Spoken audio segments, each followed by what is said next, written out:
take a look at the science that we're hoping to achieve with SLIM. Then the landing operation will be relayed from around midnight, so do stay with us. We're going to start with a history of Japanese lunar exploration and SLIM itself. ここまでどんな歴史をたどり、その先にどんな未来が広がっているのでしょうか。日本の月探査の幕開けは1990年に打ち上げられた光学実験衛星飛天。月の重力を使って探査機の加速と減速を繰り返す二重スイングバイに世界で初めて成功。日本はアメリカ、ソ連に次いで月の周回軌道に探査機を送り込んだ国となりました。探査機の速度を自由自在に操れるこの技術は宇宙探査の大きな一歩となりました。飛天に続くミッションとして2007年に打ち上げられたのが月周回衛星かぐやです。かぐやには当時史上最多となる15種類もの観測装置を搭載。アポロ計画以来初となる本格的な月の観測が行われました。月の地形や地下の構造を明らかにし、世界の月探査を先導する存在となったのです。かぐやの偉業は科学技術の成果だけにとどまりません。月の地平線から昇る青い地球の映像は多くの人々の心を捉えました。正直言ってかぐやの印象的な映像を見て、研究者としての人生が大きく変わったと思います。私はもともと地球の磁気圏のプラズマの研究をしていたんですけれども、かぐやの映像を見たことによって、地球のことだけでなくて、月のような他の星の研究もしてみたいという、もう絶対面白いはずだというそういう意識を持ちました。かぐやの成功をきっかけに国際宇宙ステーションの後に続く国際月探査への機運が高まりました。この動きを受け NASA をはじめ各国の月探査機がかぐやに続いています。かぐやの成果も受け継ぎ、新たに開発された次世代の着陸技術で月への着陸探査を行うのがスリムプロジェクトです。国際的な月探査であるアルテミス計画に先行して月探査の新しい未来を切り開くことが期待されています。スリムではまだ世界で誰も実現したことがない100メーターという高い正確さで狙ったところに降りるための技術の開発をしてきています。これができるようになると、例えばクレーターの隣にあるこの岩石の観察をしたいといったような科学者たちの声にも応えることができるようになります。傾斜地に降りるための技術と合わせて、降りられるところに降りるのではなく、降りたいところに降りるということをこれから実現できるようになるというふうに考えています。スリムが着陸するのは三木の海の近くにあるクレーターしおりです。スリムで採用されたのが斜面でも着陸できる2段階着陸方式。姿勢を傾けながら最初に1本の主脚を設置、その後斜面に倒れ込むようにして残りの足を設置させ着陸するのが特徴です。カメラが載っているんですけれども、これで月のクレーターを撮影して瞬時に今月の上のどこにいるのかというのを割り出して、次の目標地点に素早く修正して飛んでいくと、そういうようなことをスリムが自身で考えてやるというのが非常に重要な技術でして、この部分には注目していただきたいなというふうに思います。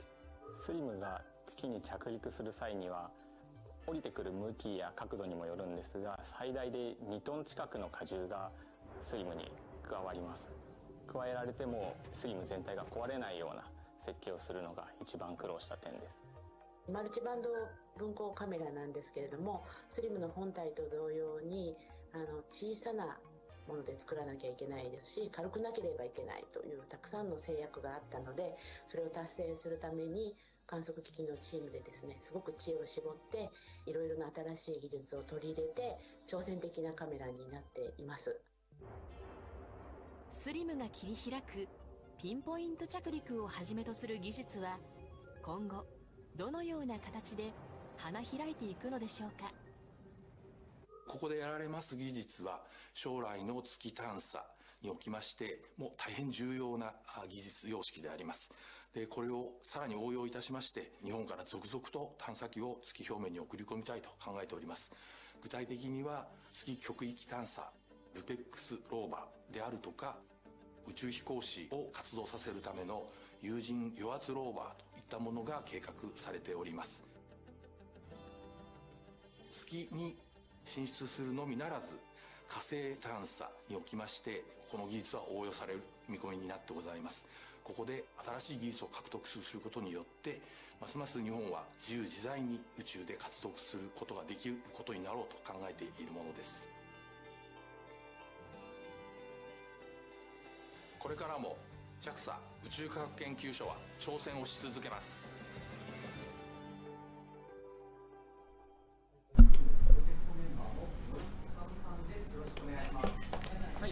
We will now discuss more about the moon landing with SLIM with our guests on this broadcast. Our first guest is from the SLIM project team, Mori Osamu, in the Department of Interdisciplinary Space Science here at ISIS JAXA. Mori-san is going to start by giving us an overview of the SLIM mission. はい、それでは森さんには、スリムの概要であるとか、それから打ち上げからここまでの経緯について、解説をしていただきたいと思います。よろしくお願いします。はい。We're going to share some slides. Here we go.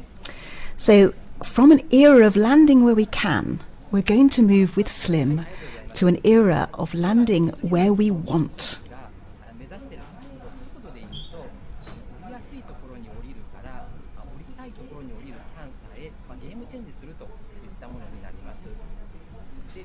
So the SLIM mission has two main objectives. Objective A is a technology demonstration of a high-precision pinpoint landing on the moon. With a soft landing by SLIM, Japan will be the fifth country to land on the moon after the Soviet Union, USA, China and India. But the landing precision will be the highest in the world.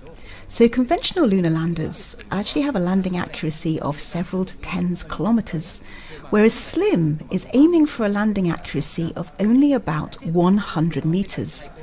And this technology is necessary for the era of full-scale lunar surface exploration activities where we want to control very precisely where we're going.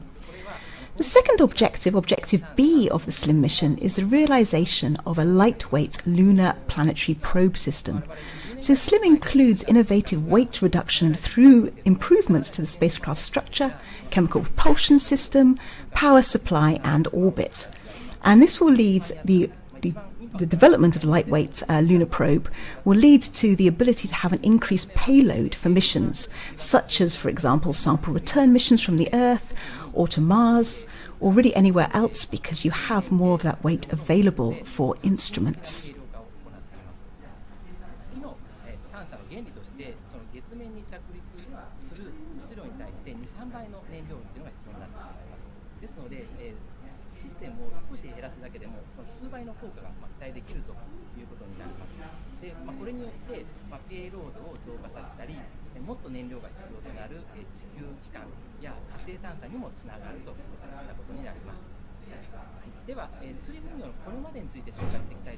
So from here we're going to look a little bit more at SLIM's configuration and some of the components that allowed it to be such a lightweight spacecraft.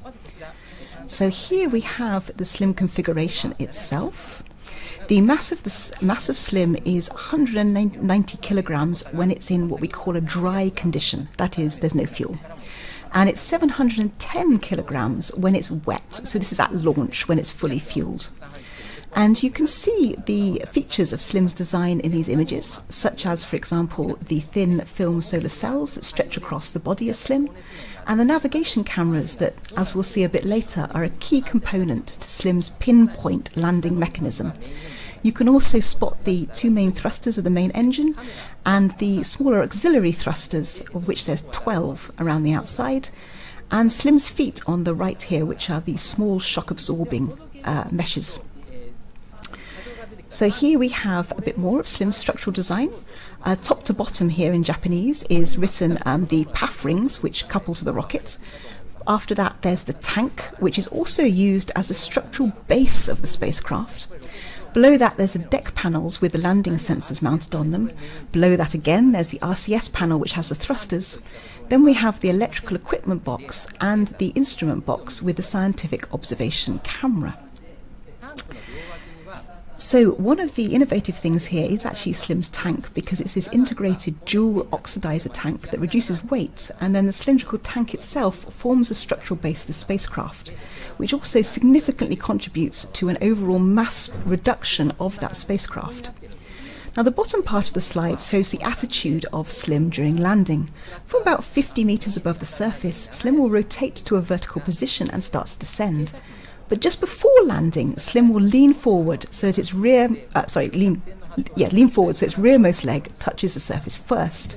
Then the spacecraft tips forward onto its front two legs before stabilizing into this horizontal position. And in the bottom right here, we have the mascot SLIM Moon, which you'll often see on our Twitter feed, @slim_JAXA. And now we're going to turn to the design actually of the SLIM tank, the chemical propulsion system. Now, as I previously mentioned, this is an integrated fuel and oxidizer tank, which is designed to reduce the spacecraft weight. If you look at that sketch in the top middle of the slide, you actually have the oxidizer in the blue part at the top. The propellant fuel is in the bottom, and there's helium gas in between. And a lightweight diaphragm separates out these sections, and this is newly developed. It's made of PTFE, which I believe stands for polytetrafluoroethylene, and it's part of the new development for SLIM. So the main engine is actually seen at the bottom left of the slide, and it uses a ceramic combustion chamber that was actually developed here in Japan. And it's designed to use an impressive combination of a wide thrust range and pulse operation. It's not been found anywhere else so far. The high performance also helps the overall mass reduction of the propulsion system. And then on the bottom right, we have the auxiliary thrusters, which have a thrust of about 20 newtons. This is a 12-unit configuration. And by making a different pattern of thrusters fire at different times, you actually control the spacecraft attitude, orbit maneuver, and precise landing. Now we're taking a look at the power supply of the spacecraft. So at the top here we have the solar batteries. These are thin-filmed triple-junction solar cell sheets. They're lightweight, they're flexible, and they're highly efficient on curved surfaces such as the SLIM tank. Below that we have the batteries, the lithium-ion battery. The outer casing is made of stainless steel. There's two sets of these cells that are bound by carbon fibre reinforced plastic CFRP plates, and these are designed to stand vibration and impact during launch, as well as charging and discharging in a vacuum environment.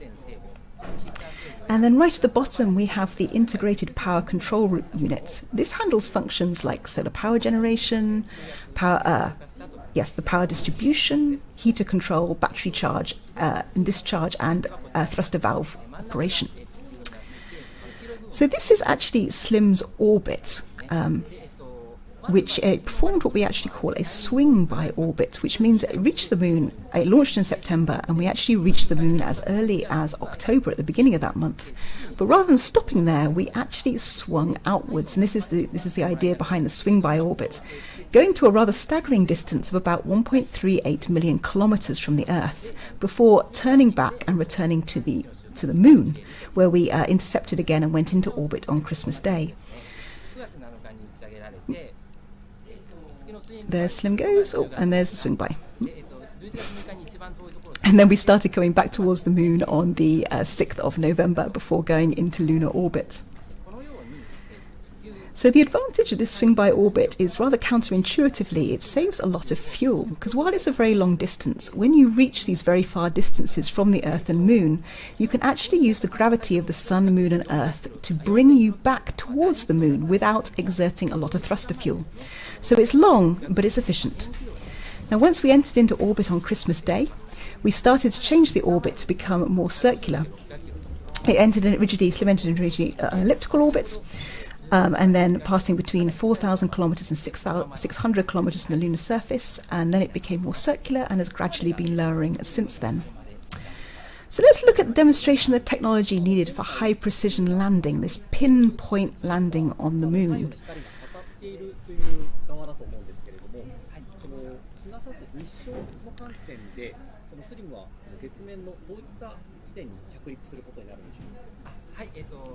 So how does SLIM actually do this very accurate landing?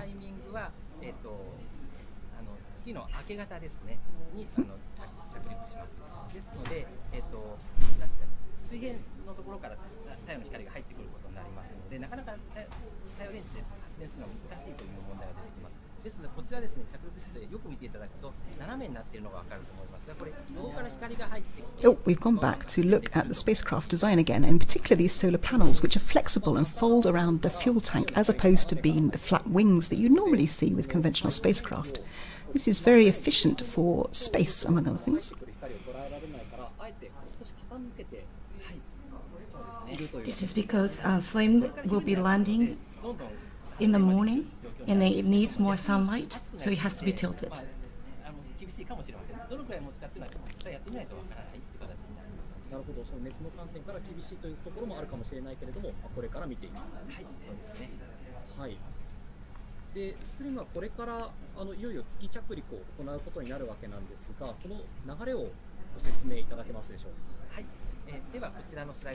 Okay, now we are going to go and look at the technology for the high precision landing, and in particular this pinpoint landing technique.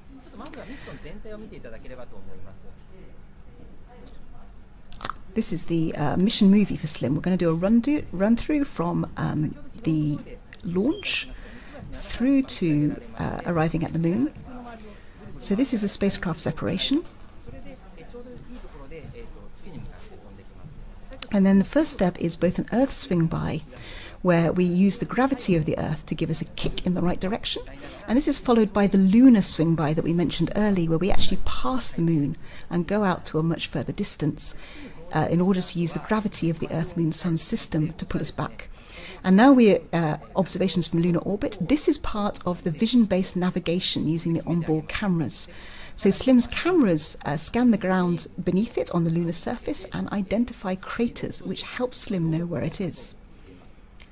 Now we rotate to a vertical position as we prepare for landing. And SLIM starts scanning the ground again, this time looking for obstacles that would actually be dangerous to the spacecraft should it land directly on them, for example, large boulders. And if it spots a large boulder, it moves horizontally in order to avoid that boulder and to an open space. And then just before landing, it's going to release the spacecraft's two rovers, LEV-1 and LEV-2. And then here is the two-step landing where we land on that back lead first and then tip forward onto the front landing gear.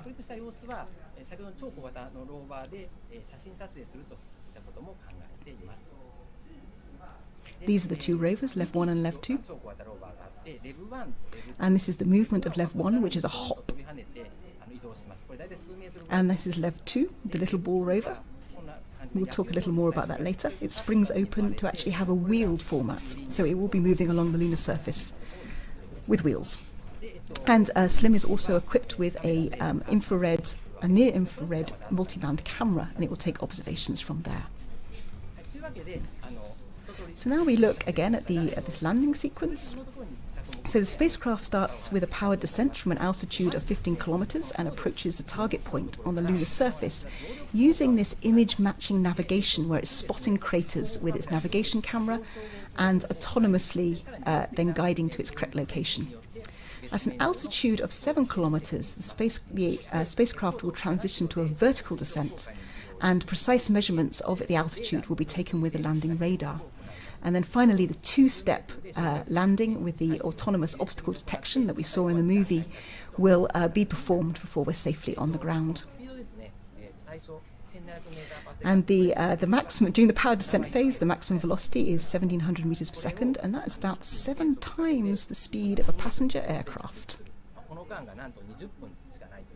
And this whole thing will take about 20 minutes, which is sometimes known by the team as 20 minutes of terror. So how do you actually know where you are on the lunar surface to do these pinpoint landings? Unfortunately, unlike the Earth, there is no GPS on the moon. GPS devices do not work. So therefore, we need to use other ways to find our location over the lunar surface. Now, conventional landers plot their trajectory from the Earth, and then they use their inertial navigation equipment, such as the accelerometers and the gyrosensors, to work out where they are. And then this allows them to find roughly their target location and land. However, those techniques are not particularly accurate, and little measurement errors add up all the way through to end up as a result with quite a large landing area with these conventional techniques.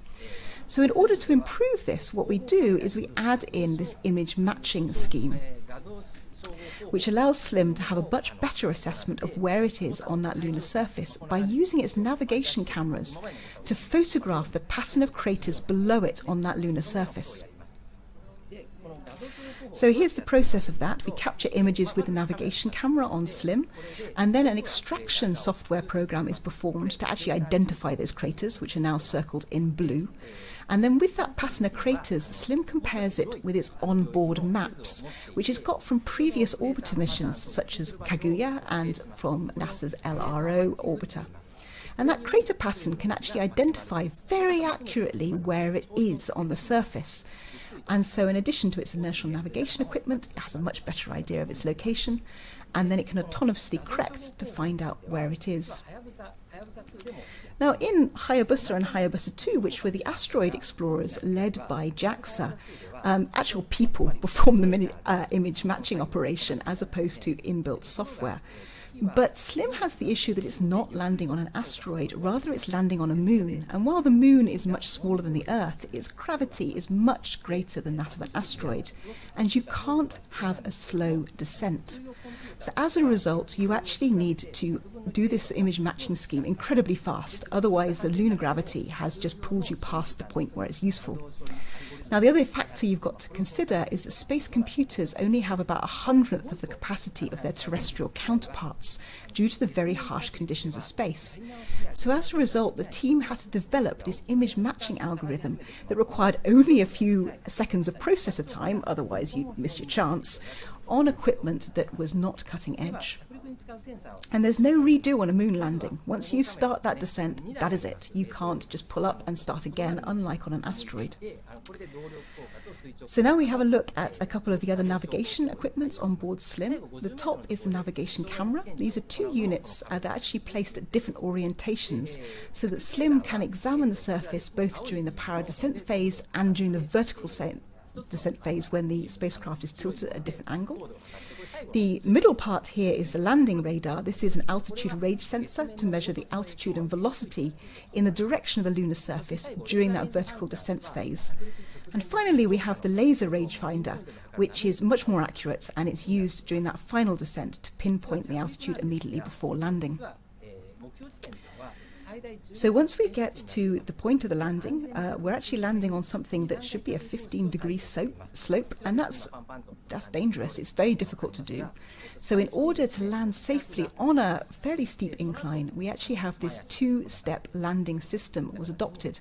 And this was developed after copious amounts of simulations, both computer and practical, to find out what's the safest combination for a spacecraft like SLIM so that it doesn't tip over. And the ultimate result was you land on the back legs and then you rock forward, as we saw in the movie, to a stable position. Now the legs of SLIM themselves are actually these 3D printed semicircular aluminium spheres, and they're designed to compress to absorb the impact of SLIM landing on the surface. This is a very compact design because much larger missions would use legs with joints, but SLIM doesn't have the space for that, so they have these very compact, crunchable 3D aluminium spheres. Now, just before SLIM lands, it's going to release 2 lunar excursion vehicles, LEV-1 and LEV-2, and these will be a demonstration of small probe movement technology on the lunar surface environment. So LEV-1 is the bigger of the two, it's 2.1 kilograms, 26 by 40 by 30 centimeters, and LEV-2 is a smaller round ball at 0.25 kilograms. And these two will communicate as follows. The LEV-1 will actually talk directly to the Earth, and it will move through this hopping motion where there is an arm that presses forward onto the lunar surface and it causes the rover to jump. And it has an antenna, so it can communicate its pictures and other information back to the Earth. LEV-2 is smaller. It's going to have wheels because it springs apart from its spherical configuration into these 2-wheeled parts, and it will send its data via LEV-1 back to the Earth. This is a close-up of the movement of LEV-1. It has this punching arm that pushes down to the lunar surface. Because the moon gravity is very weak, this is actually very effective. And the rover should jump forward a fair distance before coming back down to the moon. And this is LEV-2, also known as SORA-Q, and it starts off in a ball configuration, but once it lands, it actually pops forward, and it has these 2 modes of motion, this kind of crawl, and also a more butterfly-like motion. And so here we are, designing technology from an era of landing where we can to landing where we want. And if you're feeling worried that you didn't manage to absorb everything that was said, Mori-san will be back to take us through the key points just before we begin descent. So our next guests are members of the private company manufacturing behind the SLIM mission. First we have Okaida Yu, who's from the Mitsubishi Electric Company, sometimes referred to as Melco, and these are the spacecraft system contractors. Okaida-san is based at Kamakura Works, where SLIM was constructed. So Mitsubishi had actually a very tough job, since as we've seen, SLIM needed to be made as lightweight as possible. So if the spacecraft can be made lightweight, like SLIM, then you do have the option of increasing the mass available for possible observation equipment, and also costs such as transportation to the rocket can be kept very low. Such development therefore can lead to more frequent lunar and planetary exploration in the future. So this is why a lightweight mission was very important for SLIM, and the challenge of construction was passed at least in part to Melco. So one example of that is that SLIM's tank was a new design because it acted as the body of the spacecraft as well as storing the fuel. This actually meant the tank was more exposed and various devices had to be attached to the tank exterior. This was a new problem that had to be considered very carefully during the construction.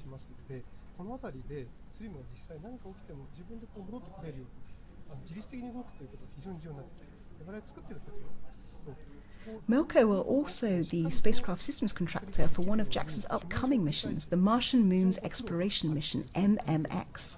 MMX will launch in fiscal year 2026 and visit the moons of Mars, Phobos and Deimos. Spacecraft will land on Phobos and collect a sample from the moon, returning to the Earth in 2031.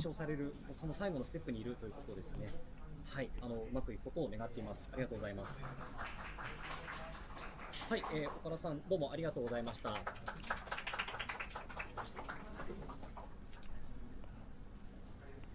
い、続いては So our next guest is Akagi Kensuke from Takura Tomy. Now, Takura Tomy is very well known, but not for spacecraft. It's most well known for being a Japanese toy maker company. The company is perhaps most famous for originally creating the Transformers, the alien robots that can disguise themselves as machines. However, in this case, Takura Tomy have built LEV-2, as seen here. It's a tiny little robot, also known as SORA-Q, and it's one of the rovers on the SLIM mission. And LEV-2 does indeed transform into the second image that you can see that Shin is holding. The rover is about the size of a baseball.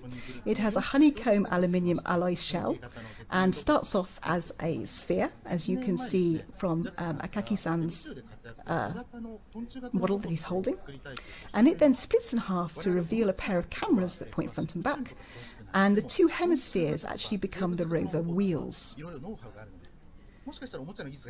So this little transforming robot will photograph the SLIM spacecraft and also the surrounding terrain before sending those images back via Lev 1 to the Earth. That's the front-forming cameras. And at the back it's even got a little tail for balance.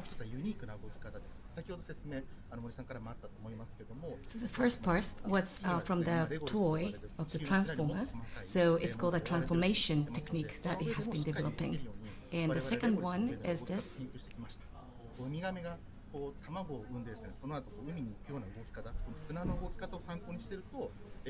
So imagine that the sea turtles move on the shore, and they're inspired by the movements, and then they try to capture and then try to have that mechanism embedded. So what I'm hearing is this is a transformer sea turtle. Yes, that's right. That's wonderful. その思考の柔軟性っていったところですか。こういうものはおそらくレブ2の開発のどういった部分に生かされているみたいなのがあるでしょうか。そうですね。やっぱりこの空球を作っていく中では、このおもちゃの技術を入れていくとか、皆さんの周りも人大好きなおもちゃが月でも活躍するかもしれないなと思うと、こう普通の考え方というよりかですね、ちょっとこうぶっ飛んだ考え方。It looks like this has been really creative process to invent this sort of toy, and is that right? And then he thinks that this is because of the company's strengths that the toy has been made into the space. Excellent. And toys like Transformers are incredibly imaginative, so maybe this is a more logical step than we might have previously considered. And it is unique. It is unique.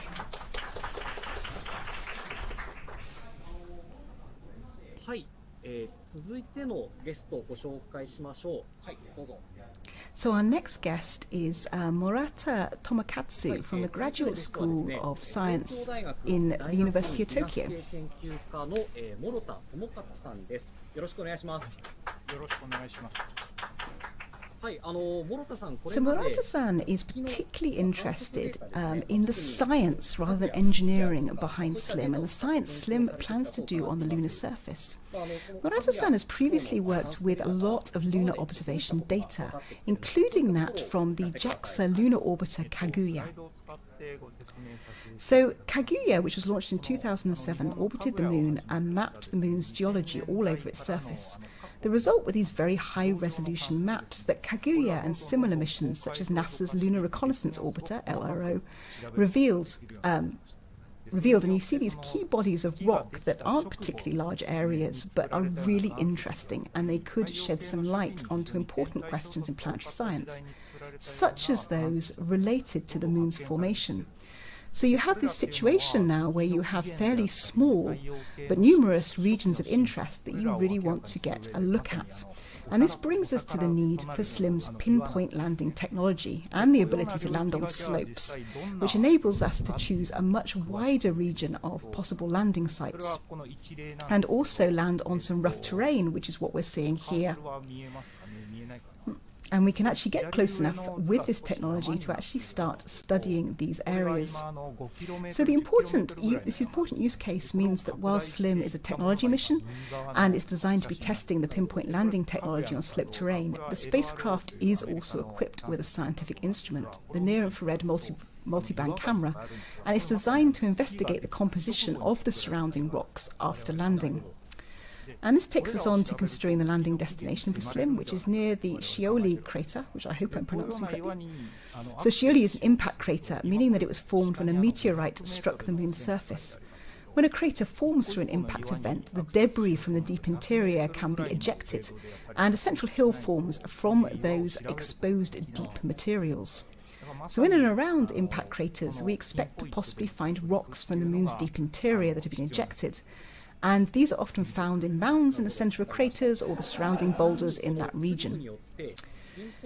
So one of the minerals that is particularly interesting for this is olivine, which is quite a heavy mineral, and we expect it to have sunk into the moon's mantle during its formation. Therefore, if we spot olivine on the surface, it's probably a mantle rock that's been ejected from the moon's interior. And if we could land near one of those olivine-containing rocks and compare their composition with those on the Earth, it can tell us more about how the Earth formed, Moon formed. And it might be taking like an hour to explain, but he'll try to say it in 1 minute. ちょっとカメラを全体に、はい。 So here's a moon, and this is the So this is the shape of the rabbit, and you can see. And this is a pattern that you can recognize on the moon. So in Japan, well, the rabbit is what's seen on the moon's surface. That's right. And here he's pointing out the finger, and in that area.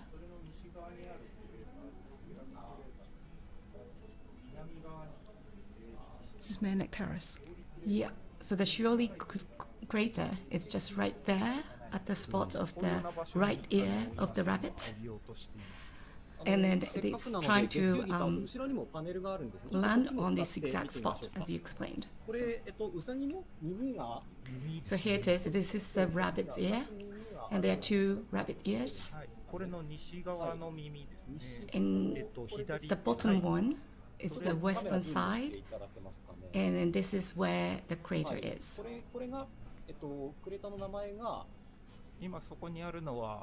So this is the landing site for SLIM. It's going to be on this crater where we think we're going to have exposed olivine material from the moon's mantle.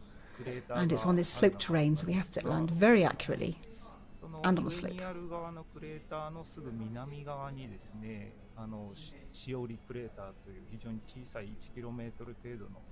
The crater itself is very small, like 1 kilometer, but SLIM is trying to get that. 理解だけにとどまらないもっと、広い意味での惑星科学ですか。 So by going there by SLIM, what will we be able to find out? So this is beyond the SLIM's scope, but could you please tell us about the importance of this research?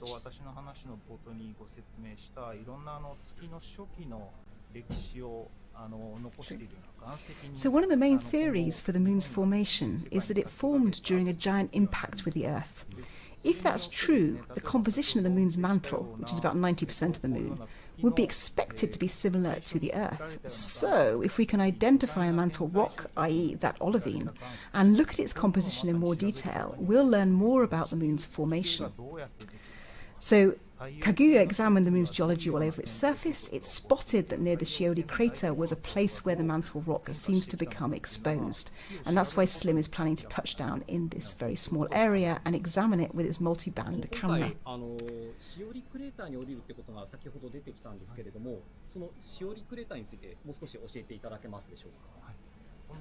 Could you please tell us more about this crater, SHIOLI? こちらにあります。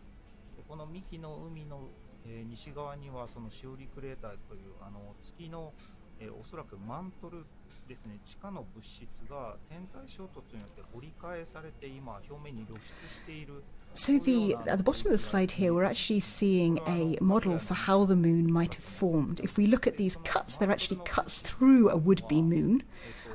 These sort of pizza slices where the core is at the bottom and then the surface is at the top. So going from left to right, the first slice, the green circles are this olivine, which is floating in initially a molten magma ocean. It is thought to have existed on the moon when it first formed. If we go towards the right, we're going to see the moon start to evolve. This is the evolution a little later. The relatively heavy olivine has now sunk down to become sediment and begins to form the mantle. In slice 3, the lighter, buoyant, calcium-rich plagioclase crystals, which were actually shown by little rectangles at the top, were rising to the surface, and these form the moon's crust. So then we only see olivine again if you can dig up some of that mantle, for example, during a meteorite impact, which might have created the SHIOLI crater. So in the larger picture, that the scientists will be comparing the formation of the moon and the formation of the Earth. By looking at that composition of the olivine, which should have come from the moon's mantle. 月ができたっていうジャイアントインパクト説なのか、それともなんか別の方法でできたのかっていうことがその結論までもしかしたらできるかもしれない。はい、そういう議論までいけるかもしれない。The question is if that was a giant impact that created the Earth or not, but there might be more theory to come. So the research will be developed from this point onward. やっぱり今後も含めて月探査の中ではこれ画期的なやっぱり技術になるということで、これからの月探査のやっぱりここにしおりを入れるイメージでつけられたと聞いております。はい。So SHIOLI has a double meaning that by doing this, landing on this crater, it will leave the mark on history. And SHIOLI in Japanese means marking. So this is a double meaning. Oh, that's lovely. ゲストの方は、この方です。はい、お呼びしましょう。お願いします。Okay, our last guest is JAXA's Vice President, Sasaki Hiroshi. 佐々木宏さんです。よろしくお願いいたします。よろしくお願いします。佐々木さんは日本のアルテミス計画を統括されていると。So VP Sasaki is the Director General for Human Spaceflight Technology Directorate and the leader for Japan's participation in Artemis. So could you please tell us about what you are doing right now for the Artemis? 日本が参画をするというふうに発表しています。その際に参画としては大きく3つ。So Japan has already said that it will be participating in Artemis. And then there are 3 things that we will be planning on doing. それを今後のアルテミス計画に参考にするといったものが1つ。それから月の有人の周回拠点ゲートウェイ、これに対して生命維持装置を提供するとか物資を補給するといったものがもう1つ。それから最後が有人油圧ローバーを開発、この3つになります。Okay, so the main goal of the Artemis program is to establish a human presence on the moon, but while doing so, that Japan will be contributing more on the robotics as well. And the first one is the crewed mission that will be setting on the foot on the lunar surface, and also another one will be sending the pressurized rover for crew driving on the lunar surface. So in Washington, D.C. as well, that he has just been to, that they are paying much attention to this project SLIM. And because this is leading more techniques to be developed for Artemis in the future, so it has like a lot of anticipation and also excitement. And for Artemis project to be going on, that the both sides, so crewed and then uncrewed, so manned and unmanned projects are important. So they have to be developed in tandem.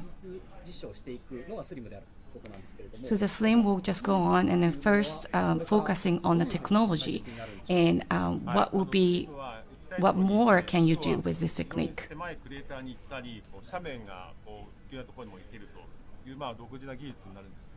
So this SLIM's technique will leading us to go to the narrow space or the hidden space. So it will give us much freedom to move around on the Mars surface, on the moon surface. And then there will be more applications in the future. So we will be having more presence and also we will be building more trust with the partners.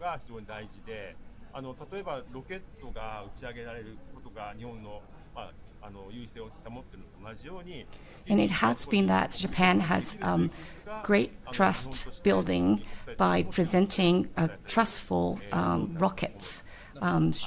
And also, we are adding more to this trust in the international partners, so that this technique will be highlighted and then it will be developed more in the near future.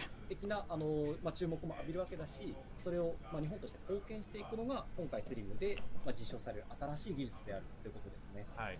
で、その技術を実証した上でね、またその次が期待される。So what's next? And then what can we say about the projects coming after SLIM?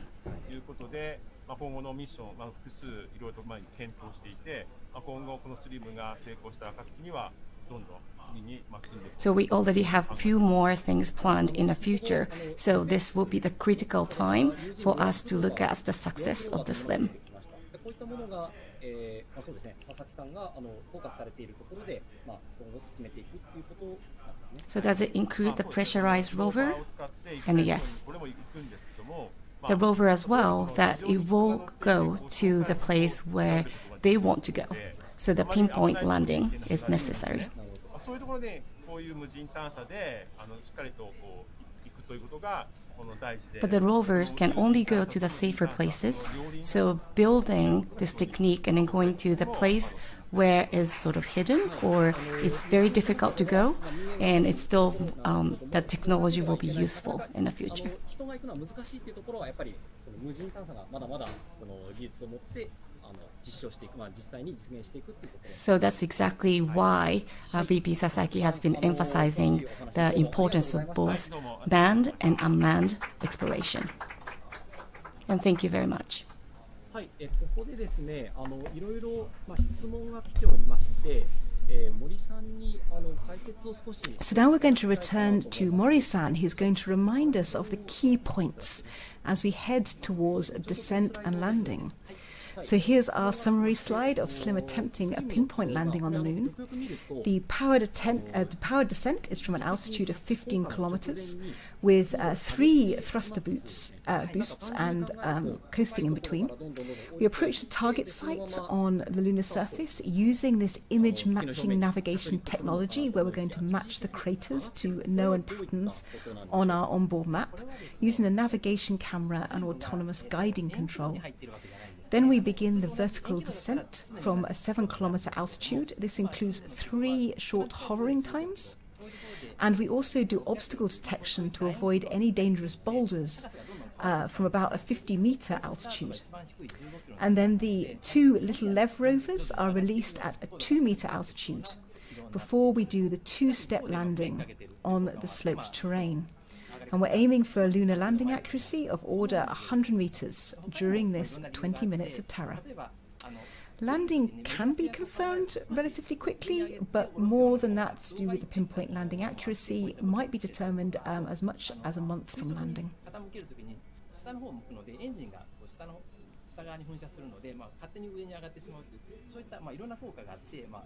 This curve is very important because we start from the altitude 15 kilometers, and by pushing it forward from that point, it will be going a little bit upwards, and then that will be very useful for the landing technique going vertical. And also the engine will be shooting down, so that energy will put the probe up there. So this curve itself is very much suitable for pinpoint landing. はい、今回非常に攻めた設計に見えるけど確立された手法なのでしょうかという質問が来ています。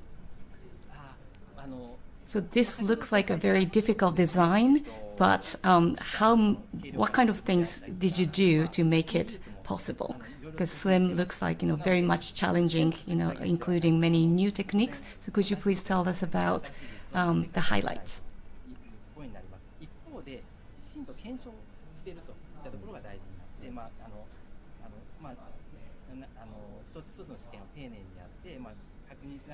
So that's right, that there are many techniques that they are pushing, and also they are really new and innovative. So what the team tried to do the most is try to have more and more experiments, and by getting successes, they are very confident to place those techniques put together in this probe SLIM. で、今回月にいよいよ着陸するのが1月19日、1月20日ですね。The rocket launched on the 7th of September, and around 4 months later that we are here today. And other missions, such as Russians and Indians, they took less time. So why did SLIM take 4 months? Could you please explain to us about it? 軌道ですね。早く入っていくこともできるんですけど、途中の軌道で少しお示ししましたように、最初月に入った後にそのまま月周回に投入に月周回軌道に投入することもできるんですけど、それやってしまうと燃料をかなり使ってしまいます。So this is something that we saw on the slide. So the swing by, we could probably just do one swing by to get into the moon's orbit, but by doing so, we need to put so much fuel on the probe. But we want to have less in a tank, so we decided to do the longer swing by and then have this slim orbit. So we chose this to have more efficient, and this has become one of the main goal of the SLIM project. So it's somewhat counterintuitive that this very long swing-by orbit turns out to be much more efficient on fuel. But even though it takes longer and it goes further, it is able to use the gravity of this Sun-Earth-Moon system to actually alter the position and attitude of the spacecraft to put it back onto a trajectory towards the Moon. And this is actually much cheaper on fuel as opposed to braking when you reach the Moon the first time to enter lunar orbit straight away. That's right.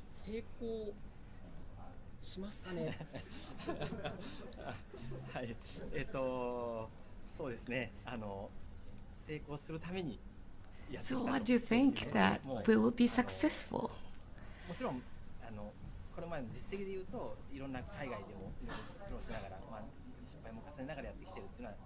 And it has been like many challenges and also failures, as we all know, but we would like to believe that this will work today.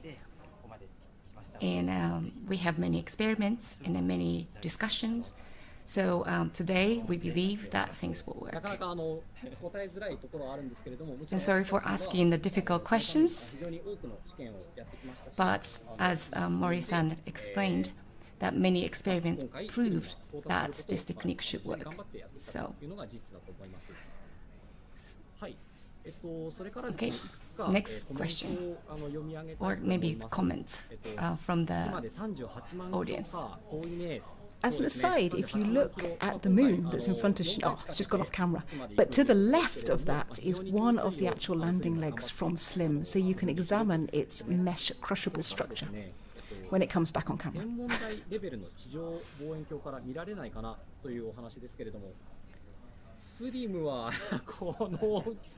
So, can anyone observe it through the observatories or the telescope? And Mori-san's answer is that it's probably very difficult. We can't see SLIM. Too bad. Yeah. So could you also tell us about this plan of landing on the slope? So could you please explain to me a little bit more?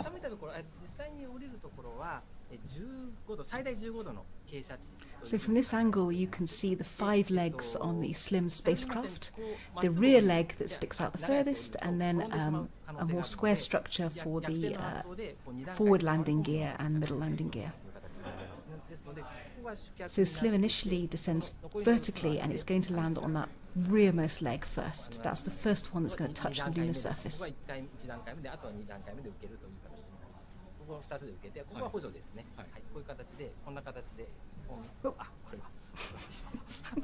So it lands on the back leg and then it tips forward onto those front 2 legs. 2 steps. 着陸するというわけですね。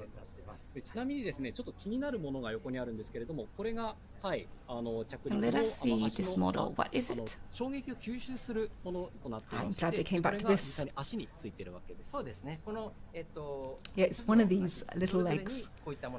So while a big lunar lander, such as Apollo, actually has legs with a joint that are able to absorb the impact, SLIM has these very compact lattice-like legs that will compress on impact and absorb that force as it comes down on the lunar surface. はい、ここまで質問とコメントの紹介をさせていただきました。さてですね、着陸に向けた So this is the end of the Q&A and comment となりました。ここで改めて森先生、森さんにスリムのポイントとそれから着陸 So there are only 5 minutes to go. So Mori-san will review what will be happening in the next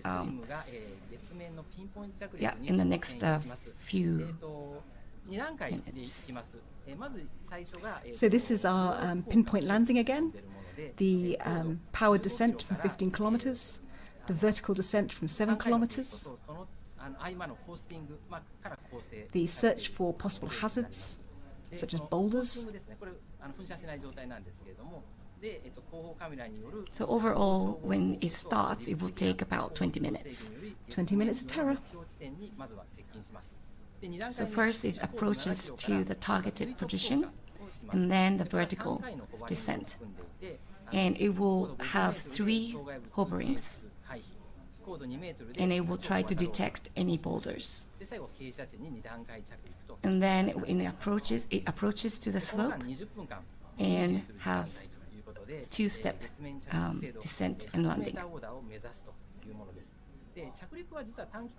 短時間で確認できますが、このピンポイント着陸の成否は着陸後1ヶ月以内を見込んでいると。So it will be determined relatively soon about the landing itself, but the pinpoint or not, so how precise it was, it will take about a month to process. テレメトリーというのは、その探査機からスリムから送られてくるさまざまなデータのことを表す言葉です。So now let us explain about the telemetry. So we will be moving forward to the screen like this, and the telemetry is the data that has been sent from the probe. So this is the QL quick look screen, and we'll see this during the descent to the lunar surface, and it will display the telemetry, the data coming from the spacecraft. And we're going to go through just each of what you're seeing here to explain what it means. So this is the date and the time, in the top yellow. It's a spacecraft time, but that corresponds almost exactly with Earth time, as it only takes about a second for radio waves to travel between the Moon and the Earth. It's showing the time in UTC, Universal Time, which is Japan time at -9 hours. Now this part is the GNC, Guidance Navigation Control mode, and you can see the different options for the modes, with SPM being sun pointing mode, OCM being orbital control mode, etc. And it tells you what phase we're in at the moment.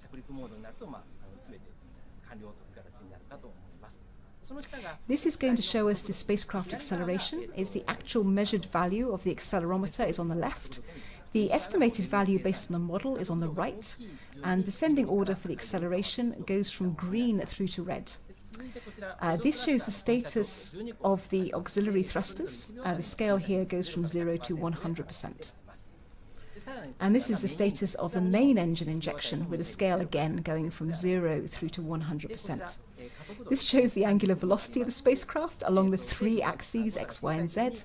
The colours here indicate descending orders of control error, with green having minimal control error. Gosh, we're going faster. This is the remaining propellant. The fuel is on the left, the oxidizer is in the middle, the total is on the right. The fuel to oxidizer ratio is 1 to 0.8.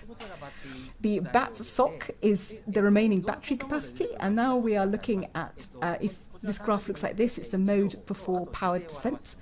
So altitude from the sun is seen on the left, the altitude from the Earth is on the right.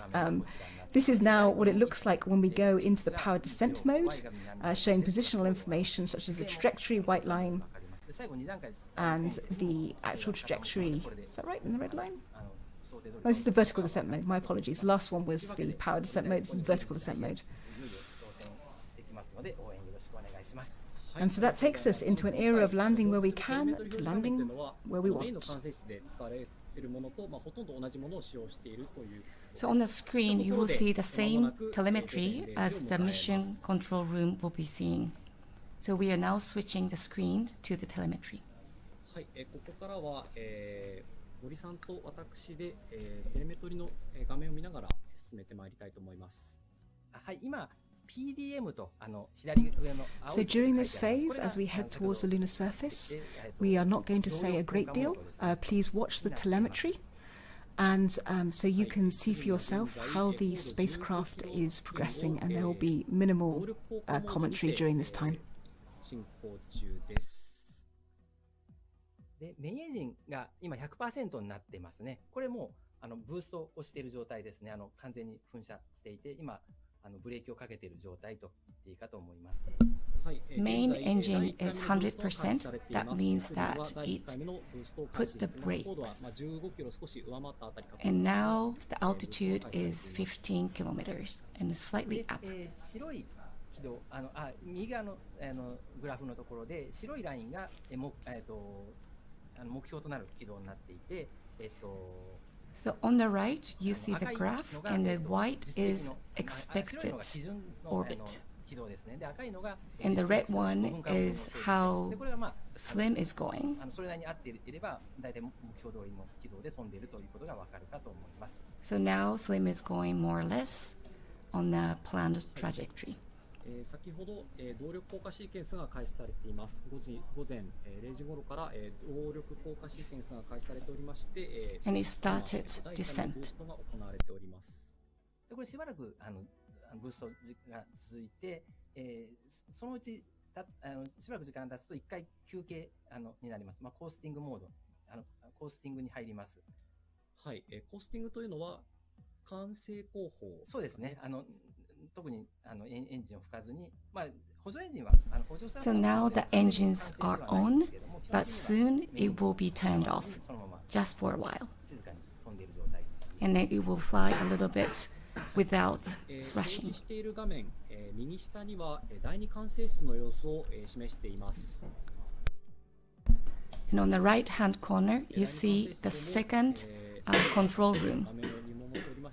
こちらも画面に表示されているのは今この YouTube の画面に表示されている、テレメトリ表示画面と同じようなものを And in the second control room as well, that they are seeing the same exact telemetry as we see here on the screen.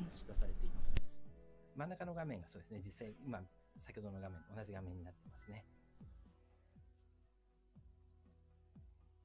今、メインエンジンは2個 100% 噴射してますが、この補助スラスターは12個ありますが、噴射しているものと噴射してないものがあって、これは軌道とか姿勢を補正したりするのに使われてますので、噴射の仕方はいろいろ変わってくるといったものになります。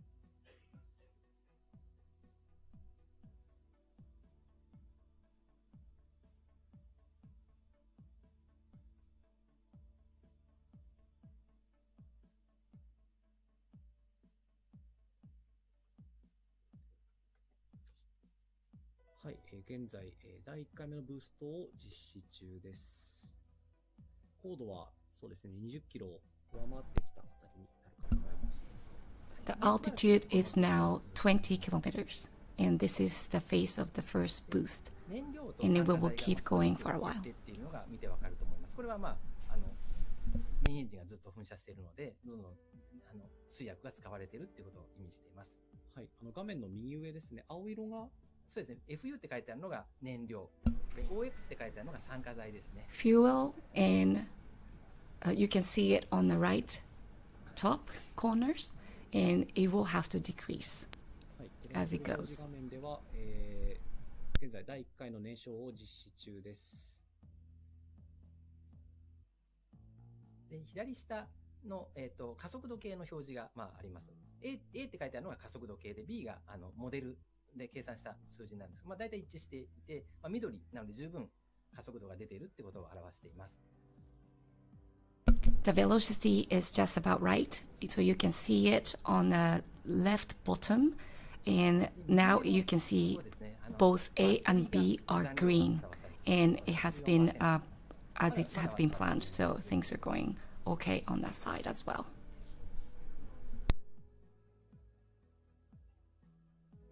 はい、間もなく高度が25キロのあたりに到達するかと思います。そろそろ、コースティングに入るかなと思います。The altitude is now reaching 25 kilometers, and it will now go into coasting mode. という状態です。で、この間に、先ほどの画像照合工法を行います。で、位置を、今まで蓄積した誤差を一回これでリセットできる、位置がバチンと決まりますので、これで完成工法でやってた位置のズレをこれでリセットするといった操作が行われます。はい、現在スリムは、画像照合工法を実施中と思われます。So now it started to scan on the moon's surface, so it's looking for the exact place to land. はい、高度は25キロ上回ったあたりです。altitude is just about 25 kilometers. はい、今メインエンジン着火しましたね。100% になりました。これで第2回のブーストが始まりました。またこれでしばらくずっと噴射状態が続くかと思います。はい、時刻は0時5分を、0時6分ぐらいです。現在、スリムは第2回のブーストを開始しています。So Slim is going into the second phase of boost. So now you can see the engine firing. 緑色に表示されているかと思いますが、これ緑色になっているってことは、姿勢が姿勢の制御が想定通りになっていると、姿勢誤差が小さいということを表しています。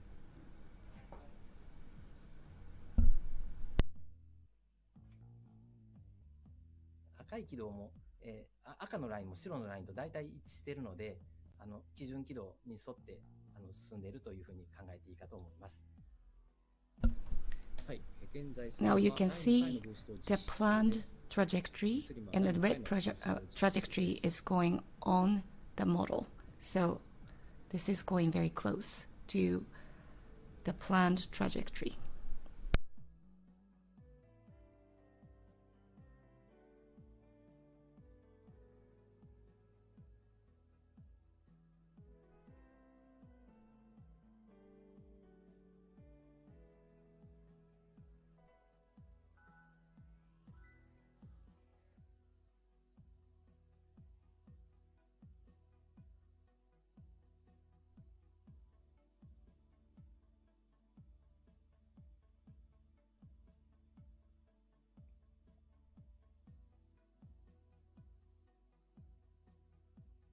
はい、少しずつ高度が下がってきています、ね。そうですね。だいぶブレーキが効いてきましたね。最初軌道が先ほどお話しした理由で上がってたんですが、はい、もう落ちてきましたね。It start to descend a little bit, as you can see on the right side. It's still doing the second boost. ブーストを実施中です。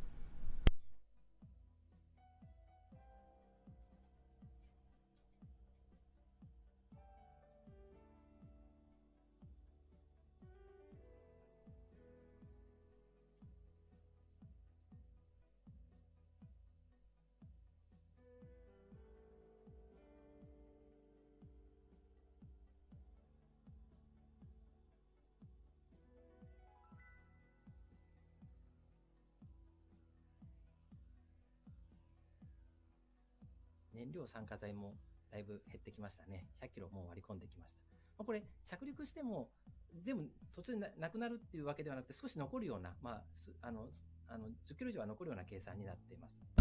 Fuel is also decreasing, as you can see on the right top corner. And now you can see 96.6 kilograms of fuel, and it will be about 10 kilograms or even a little bit slightly more. So that's where we are aiming at. So it will not be completely empty. 緑のバーが今出てますが、最初2ぐらいだったのは今少し高くなってきていると思いますが、これ同じ水力は同じなんで、探査機の質量が小さくなったので加速度が増えているっていうふうに見ていいかと思います。Velocity is increasing. That's on the left-hand side, and because the mass is decreasing, that means velocity is getting a little bit more in number. 第2回のブーストを実施中です。動力降下シーケンスにおいて第2回のブーストを実施中です。もうしばらく続きそうですね、これ。はい。It will continue a little bit. We are still on the second boost stage.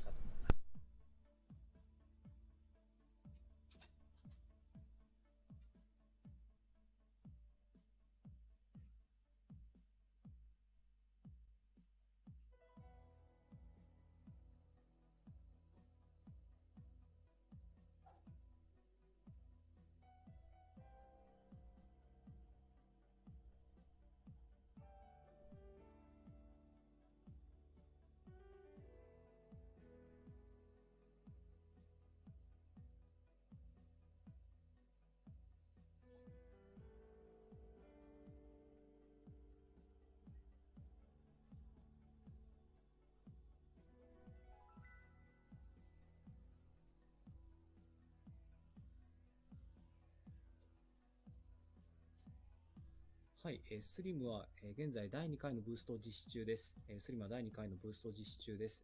高度がかなり下がってきましたね。そうですね。もうちょっといくと思いますね、このまま。はい。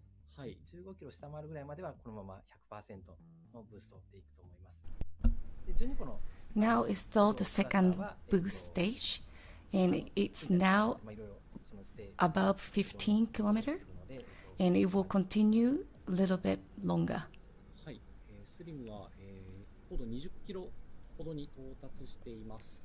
現在、第2回のブーストを実施中ですが、高度が20キロほどまで降りてきました。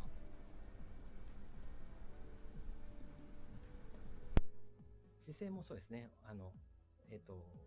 今、オメガ X、オメガ Y、オメガ Z、すべて緑になっています。加速度も、緑できちんと老けているといったふうに見ていいかと思います。燃料酸化剤がだいぶ減ってきましたね。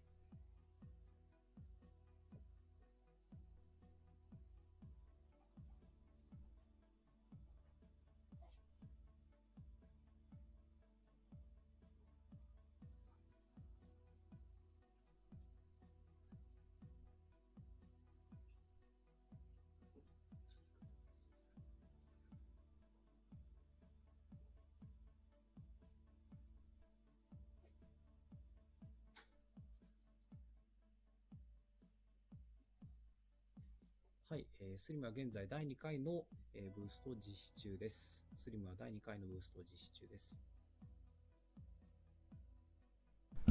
Still the second boost.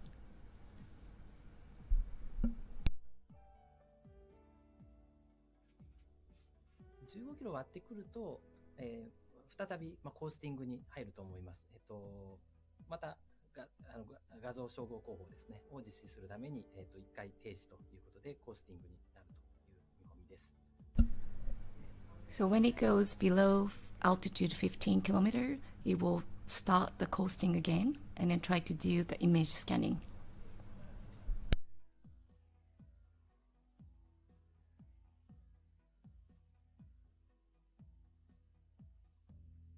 今メインエンジン 0% になりましたので、これで第2回のブーストが終了して、コースティングに入りました。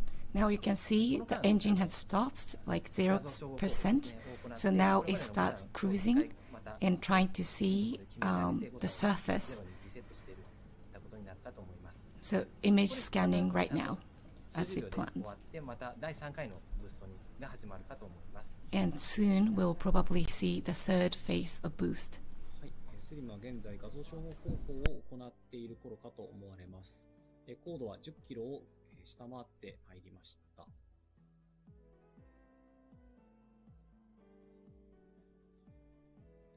そうですね。メインエンジンまた噴射しましたね。100% になりましたので、これで第3回のブーストが始まりました。Now you see the engine is on now, 100%, and now the third stage of boost has just started. And the third one will not be 100% all the time. It's called the pulse thruster. So it's been expected that it's not going to be always 100% on.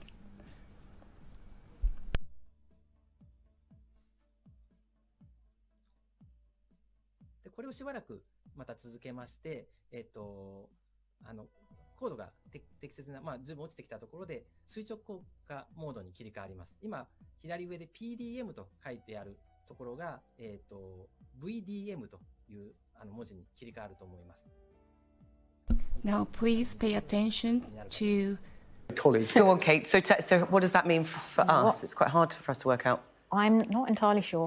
What's being well, putting me on the spot there. They're going pretty fast. I can't do the conversion in my head, but they've just dropped another 5 kilometres. So we are. It's the acceleration, isn't it? We're 3 minutes now from touchdown. That's, oh no, that's been corrected. 4 minutes. Yeah. Time is moving in the wrong We don't have a countdown clock here. Well, it's also a little bit rough because remember they're going to slow things down as they find this. They're not going to land exactly on a cue. They've got to pick that target, hover a little bit as best they can. We say they, but actually it's all Moon Sniper, isn't it? It is all. You're absolutely right. Yeah. And the name, Kate, I think I heard you talk about the name. Why was it called that? It's not a great name. It sounds a bit too military for my liking. Same here. That's actually just a nickname. So the real name is the Smart Lander for hang on, for investigation of the moon. Investigation of the moon. Well done. SLIM. I remember the acronym. And look, we've now gone into vertical descent mode. Okay. Oh, fabulous. So we're now into the last few minutes of descent, and it's still looking pretty good. Critical moment. And you can see the scale's changed on our graph here. It's now in meters, not kilometres. We're at 6,000 metres, 5,000 metres, so dropping super fast. But they're in that vertical orientation, which they want to be. And will we at some stage get photographs, images, as it were, or what we would call photographs? Yes, they will send those down. So what the computer on board is really clever. It's using kind of scaled down, lower quality versions of the image just so that it can process it fast enough, because as you were saying, there isn't quite the computing power to do everything. And then the high-resolution images, it will then send back down to Earth. And I would imagine we would have those pretty quickly. When you say pretty quickly, what are we talking, sort of minutes or hours? I would think so. I'd bet on minutes. Yes, oh, wow. Absolutely. Because of the processing power, again, they want to save that. So they won't start uploading any of that data until they're down. Why is it that they can't get so much processing power? Is it just because it would be too heavy? It would then... What is it about the process? It's more, as I understand it, it's more about making things really robust. They've got to go inside a rocket, get shaken, bashed, then they're in space, it's freezing cold, then they're in the sun, when the sun comes out, it's extremely hot. So all those challenges, you have to make a very, very robust computer chip. Those need to have quite a lot of redundancy and a lot of backups and things like that. So you lose a lot of, you can't pack a lot of microelectronics in there. You need to keep everything warm as well. So they just need to use really reliable hardware, but the trade-off is speed. And also, you don't want to put something that's untested in a space environment, so you have to use off-the-shelf stuff. It's all about the software you're running. And that's interesting you said that. You don't want to use untested stuff, which, of course, because, Kate, this is a national space endeavour as opposed to what we saw with Peregrine, where it was a private company, the risk appetite is different, isn't it? It is, because you'll be spending public money. Certainly we see this very much with a NASA mission, that if that fails, that is big news, that NASA failed a thing. Whereas if you compare that to, say, the way SpaceX does something when they're testing their new Starship, they're almost expected to fail. Yeah, fail and even fast, the way fail Astrobotics better. were talking They're chucking last billions week. of dollars around. Yeah, they just said, well, this is what we expected. You don't win them all. This is what we do. Exactly. Oh, look, where are we at? 500 With 500 metres, it's getting pretty exciting. Oh, it's just... what does that tilt mean? Sideways slightly. Is that a bad sign? Not necessarily. It is designed to land. This is the really weird thing about this lander. It doesn't have legs. It's a legless lander. Oh, but we're seeing... What are those things at the bottom, then, that look like legs? Those are the main engines. OK. So they're slowing it down. What it's designed to... It's got these very clever 3D printed aluminium feet that are like shock absorbers. They're crushable. And it's going to kind of land on two of them and then flop, basically. It kind of just bins it onto the surface of the moon. It sounds a bit kind of slapjack and crazy, but remember, this is trying to land on a slope. So it doesn't want legs, because it would be wonky, and it doesn't know which way round it's going to land. So it's designed to pivot and flop. Sorry, Tom, but just because we're 50 minutes out, let's see if we can actually hear what Mission Control is saying.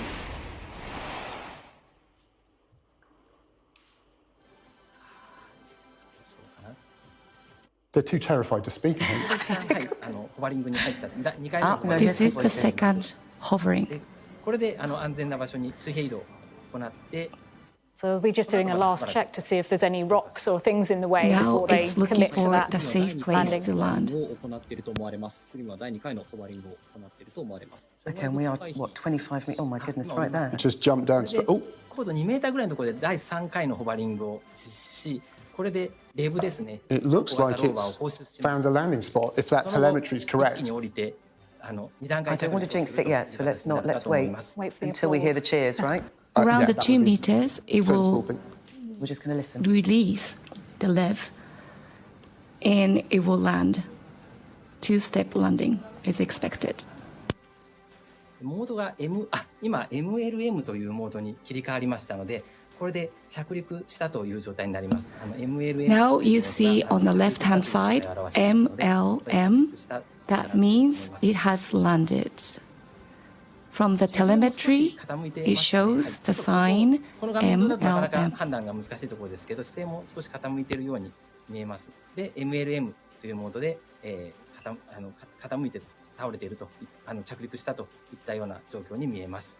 はい、テレメトリーの表示画面の上では、スリムは月表面に、到達したかと思われます。高度は、月表面に到達したかと思われます。From the telemetry, what we see is the SLIM has landed on the slope.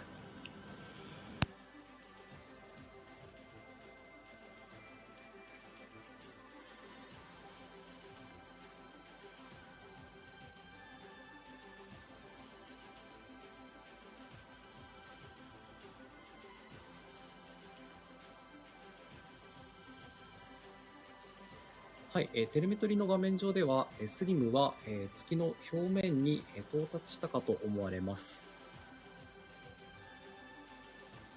テレメトリの画面の上では、スリムは、月の表面に到達したかと思われます。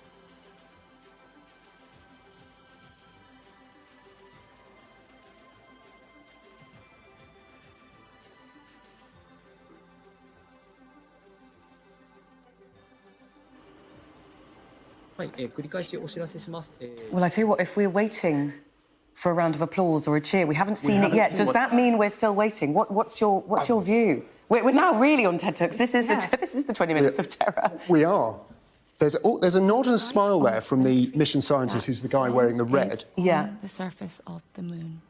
We know they're on the surface of the moon. The question is, are they the right way up? I think have they landed properly? And they might be waiting for, yeah, exactly. Are they still intact? Oh goodness! And they might be waiting for more telemetry, more data from the spacecraft to figure out what orientation they're in.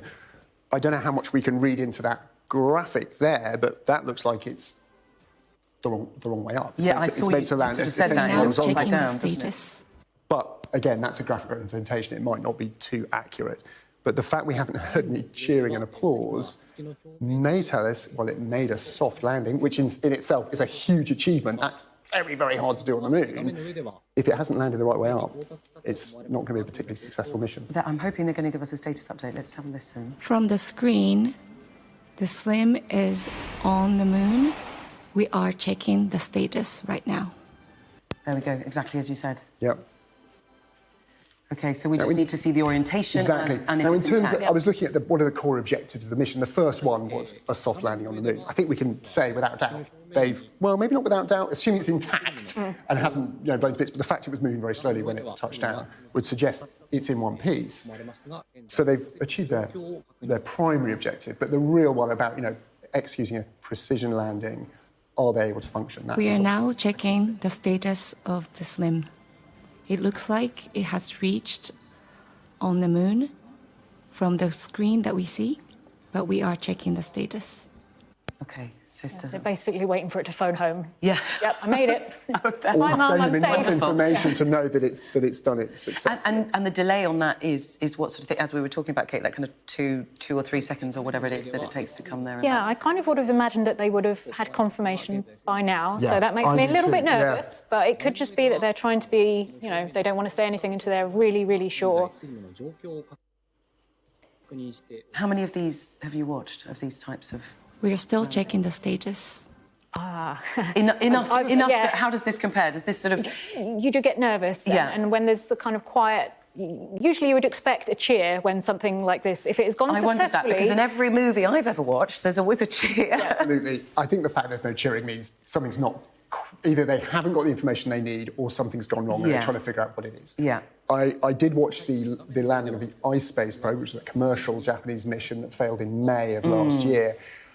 It was quite a while. I mean, it was obvious something had gone wrong within about 20 minutes. It was clear something wasn't working, but it was a lot longer before they could actually confirm what happened. We are still checking the status. They had to use a lot of other tools. Yeah, and as we can hear there, they're still checking now what's going on. And in terms of the precision of this landing, interestingly, they're saying it might take up to a month to know precisely where it's landing and how accurate the final stage landing was, because they'll need to use other tools to find out its precise location using some sort of triangulation method to actually pinpoint its position. Because once it's on there, the moon. It sort of has this AI that it kind of has a map of the moon, as it were, in its head, in its memory. Exactly, yeah. In its memory, there we go. But I guess it's not taking new images. It's not able to... Well, no, it can. It has cameras on board. It'll be able to image where it is. But in terms of... Because, as Kate was saying, there's no GPS on the moon, it can't say, I'm right here. Yeah. So they'll need to use signals from the spacecraft to establish its exact position. Oh, to literally match that up with the images that we have of the moon. As things stand, there's no updates here. As things stand, we're not even sure if it's landed in a way that you could describe as a success. It's obviously there. Is it in one piece? Is it there were right way up?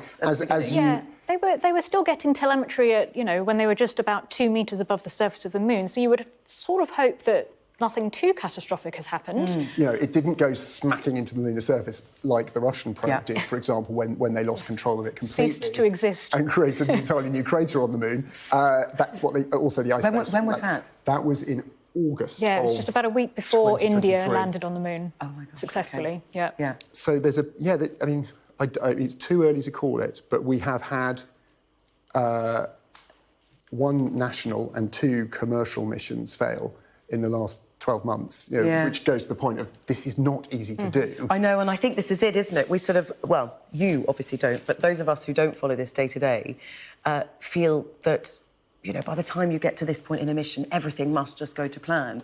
And we've seen actually within 2 weeks, haven't we, that it doesn't always go to plan. The jeopardy is real. And it's a little interesting, you think, 50 years ago, NASA they did 6 successful landings on the moon. Surely this must... why can't we do it now? Well, it's a reasonable question, but remember, they spent... I know I haven't got the conversion in my head, but billions and billions of dollars during a space race with the Soviet Union, the Americans, to do that. They also had humans on board a very large spacecraft with lots of fuel, big thrusters, who could actually pilot the thing down to the moon's surface. This is a totally different... They were also landing in areas that were much flatter and much safer because they didn't have this precision technology. So they were stuck on the kind of areas that they could choose. They couldn't aim for the lunar South Pole back then because it would have been far too dangerous to put humans in the position where their spacecraft might fall into a crater. So they went for much flatter areas. And if it wasn't the right way up, they never got the men home. So they went for very safe places. And remember, as we were saying before, they're trying to land on a slope. If they've got their orientation wrong and they didn't flop the right way, they could be lying upside down or something like that, on top of an antenna. I tell you what, we're going to have to take a short break now. I'm hoping that when we come back, we'll have the good news. Please stay with us. Kate, Tom will be staying with me, and I hope when we come back, we'll have some good news about that Japanese moon landing. 記者会見を中継いたしますので、開始まで。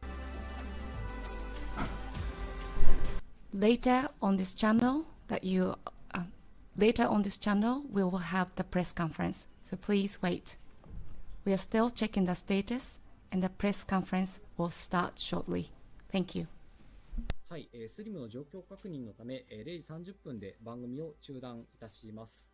スリムの状況確認のため、0時30分で番組を中断いたします。なお、後ほど、ただいまご覧いただいております YouTube ライブにて、記者会見を中継いたしますので、開始までしばらくお待ちください。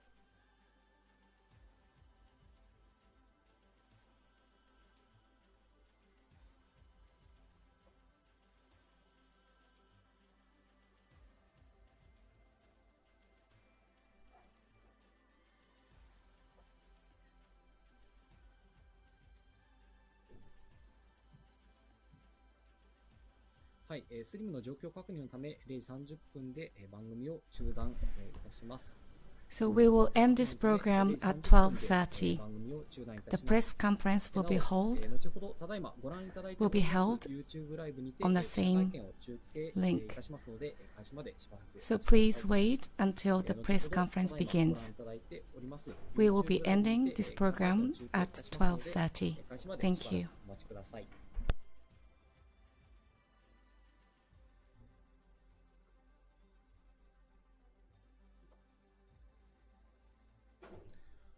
はい、こちらで、一旦、0時30分になりましたので、番組を中断いたします。ここまで、ご覧いただきありがとうございました。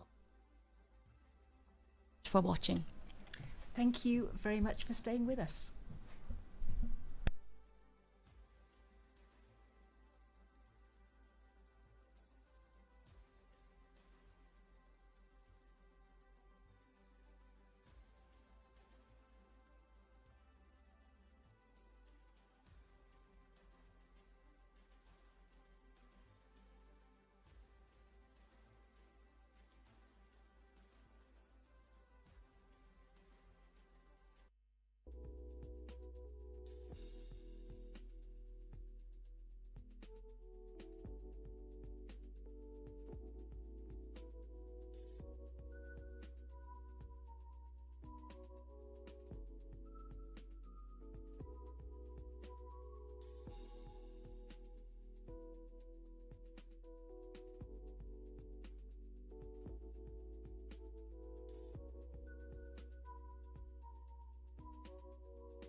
a landing of some sort. We're awaiting confirmation as to whether that was the precision soft landing that was in Japan's sights. We'll come back to that as soon as we get more information. But for now, let's bring you a bit of the rest of the day's news.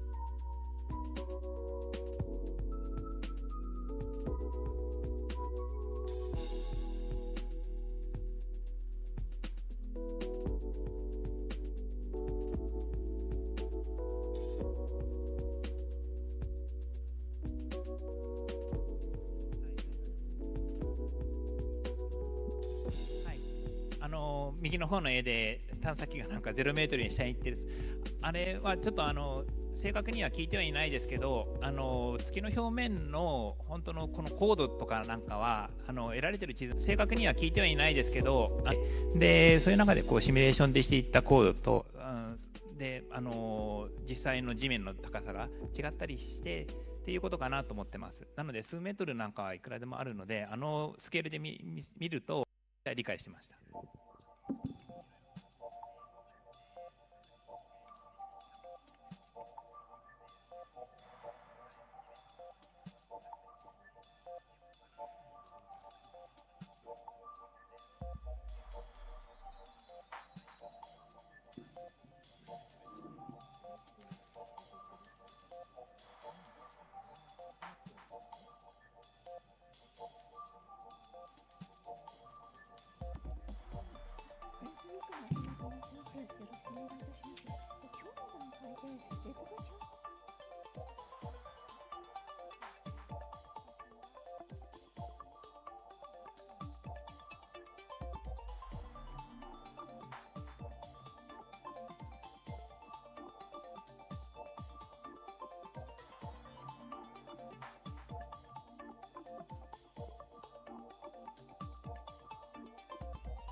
まだですね、こちらの方にも情報確認中という、情報しか届いておりませんので、もうしばらくお待ちください。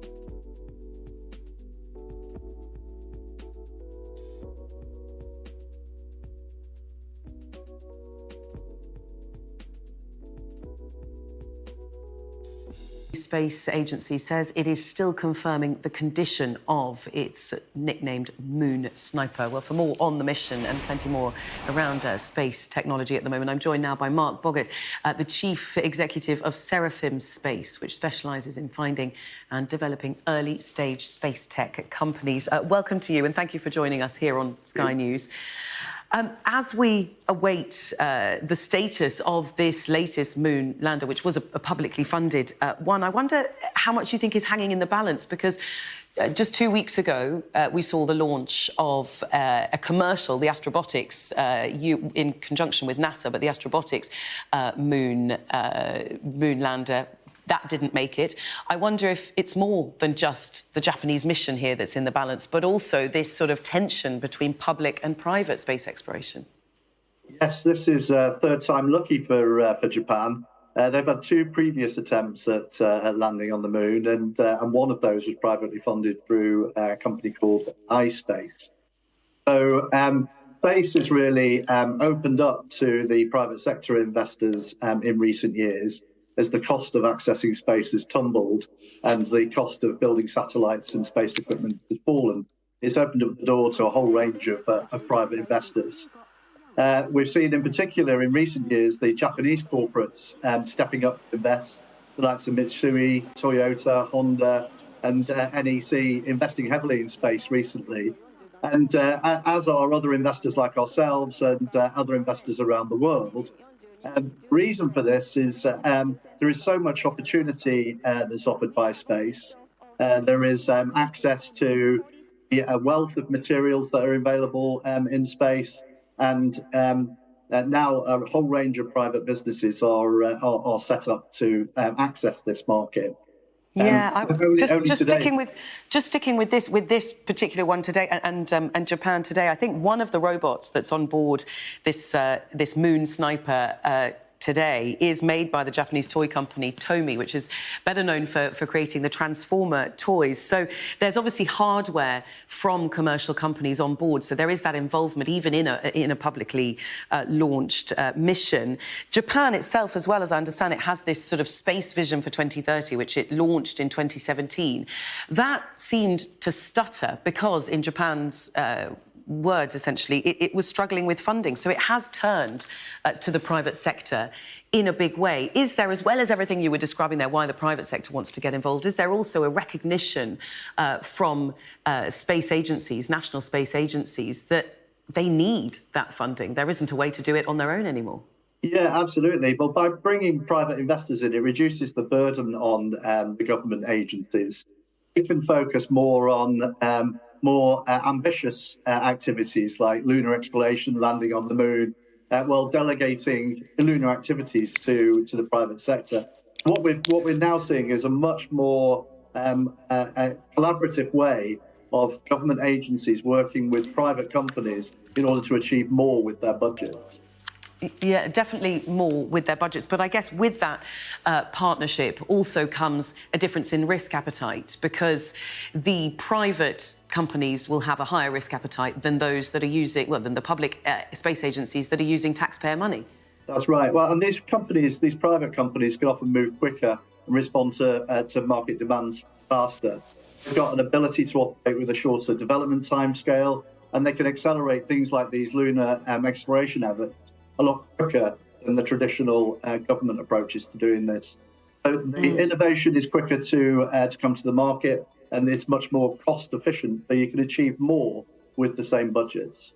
Yeah. In November, we saw the Japanese cabinet approving a bill to set up a £5.3 billion fund for its space agency. Now, that is in the shape of a 10-year endowment, which will support private companies and universities. I wonder how important you think, you know, the nature of that, a 10-year endowment. How important is long-term funding in this? Because this is not a short-term game, is it? No, it's not. No, the long-term funding is leveraging in private sector investment into the market. These relationships where the government is setting the targets, their long-term targets of what they are looking to achieve, and then they're bringing in private companies in order to help do that more cost efficiently and to accelerate the development and to also bring in technology solutions from adjacent markets. You said you obviously, I know that Space Tech, the company that you're CEO of, identifies, supports, grows early stage space tech companies. What areas are you looking at particularly at the moment within the space industry? So we're more focused closer to home. So we're typically investing in companies that are building a digital infrastructure in space, the companies that are putting up thousands of satellites into orbit in order to gather data around our planet, looking at the planet in real time, using different sensor modality to understand how the planet is changing over time, how every square meter of Earth is changing, and then using that data to provide insights to a whole range of industries from insurance, real estate, maritime, logistics. There really isn't a sector that really isn't benefiting from this. And in today's market, defense is a really important market that our companies are selling into. But also, because all of these technologies are typically dual-use technologies, climate and sustainability is one of the other big areas that we're looking at. OK, so yeah, sort of applications here on Earth. Mark Boggart, CEO of Seraphim Space, really great to talk to you. Thank you. Thank you.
はい、まだ状況確認中という連絡ですので、もう少々お待ちください。ちょっと時間がかかっていますけれども、まだ状況を確認している最中ということですので、もう少々お待ちください。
And thank you, everyone at the Sagamihara the campus, and also people participating through WebEx, and those people looking at this through YouTube. We are still trying to confirm the situation at the moment, and so I apologize to keep you waiting, but please bear with us for a little more while. And we did actually say that it could take as long as 2 hours at the most in the press kit in advance. And for those people participating through YouTube, please understand that it is taking a little bit of time, and we are trying to confirm the situation. Thank you.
Hello again. Japan has landed its Moon Sniper spacecraft on the moon, but it's not quite mission complete yet, as the country's space agency is still attempting to confirm the condition of its lander. They launched their spacecraft back in September, and it reached the moon within the last hour. But what do we know of the mission? Well, Japan's smart lander for investigating the moon, or SLIM, attempted to land today on an area the size of Trafalgar Square. The spacecraft has been nicknamed Moon Sniper in reference to its ability to land with unprecedented precision. Well, SLIM is roughly the same size as a garden shed. After successfully landing, it was thought that it'll deploy 2 mini probes, a hopping vehicle as big as a microwave oven, and a wheeled rover that will take pictures of the spacecraft. And it is, of course, the busiest the moon has ever been, as Japan aims to become the 5th country to put a spacecraft on the moon. In May, a privately funded Japanese lunar probe, Hakuto R, crashed on landing. Then, in August, Russia's Luna 25 also failed to stick its landing. A week later, India's Chandrayaan-3 landed successfully. And just yesterday, a privately funded American moon lander, Peregrine, crashed back to Earth after failing to make it to the moon. Well, if it is successful, and that's not yet clear, SLIM will make Japan the 5th nation to land on our satellite. And an update within the last hour, Japan's spacecraft did land. We're awaiting that confirmation about whether it is still operational, which, of course, would make that mission a success.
はい、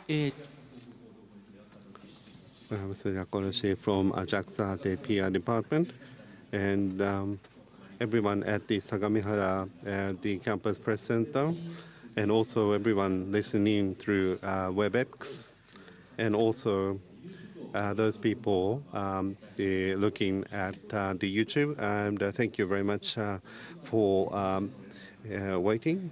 We now have some information. We will start the press conference from about 2:10. And so if you could start make your preparation. We intend to start the press conference at 10 minutes after 2 a.m. JST, Japan Standard Time. And we will also issue a release at that point as well.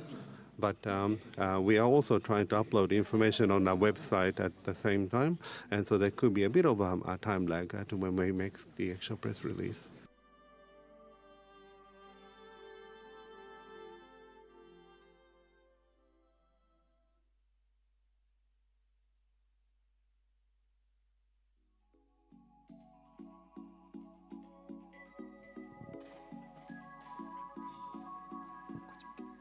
はい、どうもありがとうございます。私記者会見まで、ということで担当してましたので、ここで失礼させていただきます。いろいろご質問いただきましてありがとうございました。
はい、お待たせしております JAXA 広報部報道メディア課の岸です。もう間もなく、記者会見の方開始となります。準備を、お願いいたします。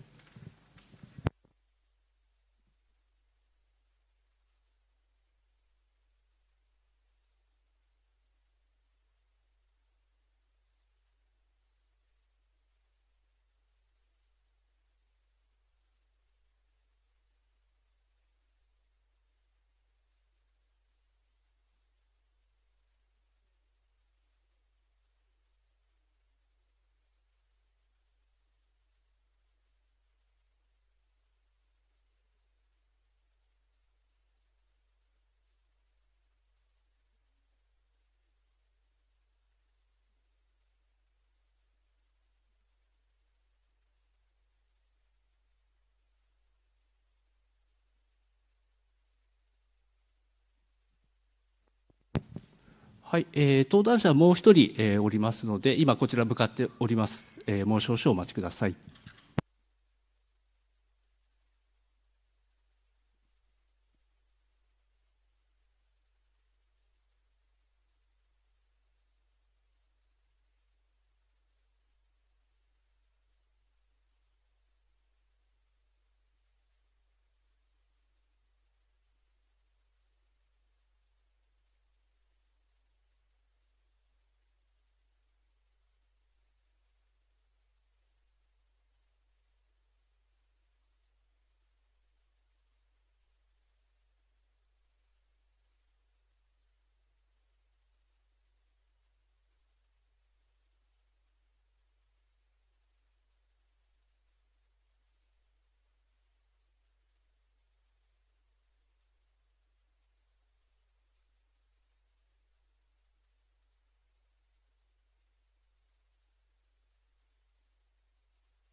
皆様お待たせしておりまして大変申し訳ございません。予定の時間になっておりますが、もう少々だけお待ちいただければと思います。よろしくお願いいたします。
大変長らくお待たせいたしました。まもなく、小型月着陸実証機スリムの月面着陸に関する、記者説明会を開催いたします。本日は、深夜にもかかわらず大変多くの皆様にお集まりいただき誠ありがとうございます。また、会見開始まで長い時間お待たせしまして大変申し訳ございません。A smart lander for investigating moon. Thank you very much for many of you for participating despite being late into the night, and we apologize for the fact that we have kept you waiting for quite a long time. For those participating through WebEx, and for those people also watching through the JAXA official site on the YouTube JAXA channel, I apologize to have kept you waiting for quite a long time. My name is Kaori Sasaki, the General Manager of PR from JAXA, and I will be the MC today. The press briefing today is held in a hybrid format, live from communication halls of Space Science and Exploration at Sagamihara campus, JAXA. And we're also streaming this live on the JAXA official YouTube channel, JAXA channel. So I'd like to introduce the attendees. From the right, Dr. Hiroshi Yamakawa, President of JAXA. And in the middle, Dr. Hitoshi Kuninaka, Director General of ISIS JAXA. And next to him, Dr. Masaki Fujimoto, Deputy Director of ISIS JAXA.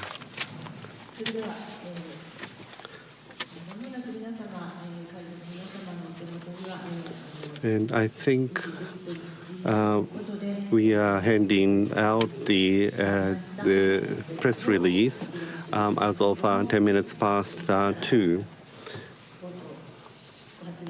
And so I'd like to ask the President to start with a statement. My name is Yamakawa, Director of the President of JAXA. Thank you very much for many of you for participating today. I would like to start by saying a few things, and details will be explained by Mr. Kuninaka. And on the 20th of January 2024, at 10:20 JST, a smart lander for investigating moon landed on the moon. We have been able to confirm that it has arrived on the moon surface. My name is Kuninaka, the Director General of ISIS. As was explained, a smart lander for investigating moon, SLIM, we made a challenge to landing on the moon.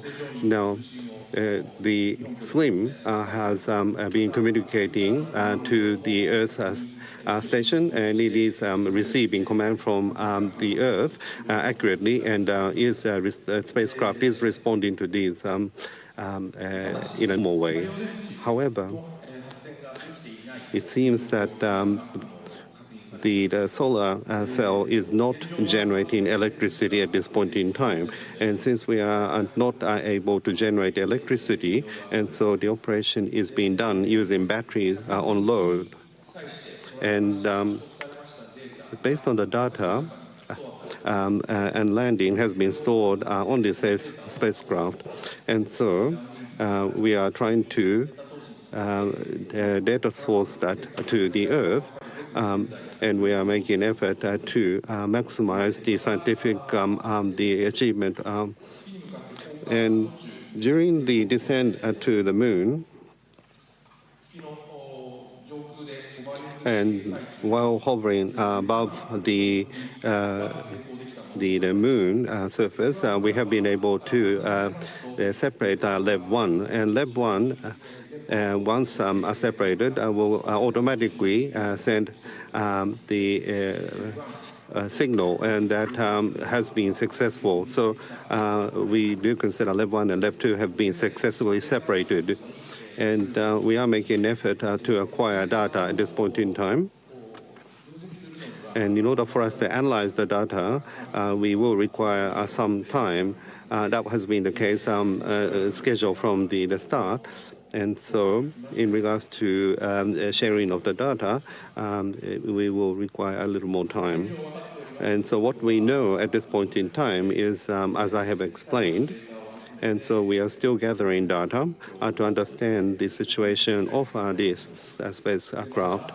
Also, SLIM has targeted the high precision landing with an accuracy of 100 meters. Well, we require to do a detailed analysis of data, as we have indicated in advance. And so as to whether we have been able to achieve 100-meter accuracy or not, we would require a little more time for us to be able to confirm on this point. And also,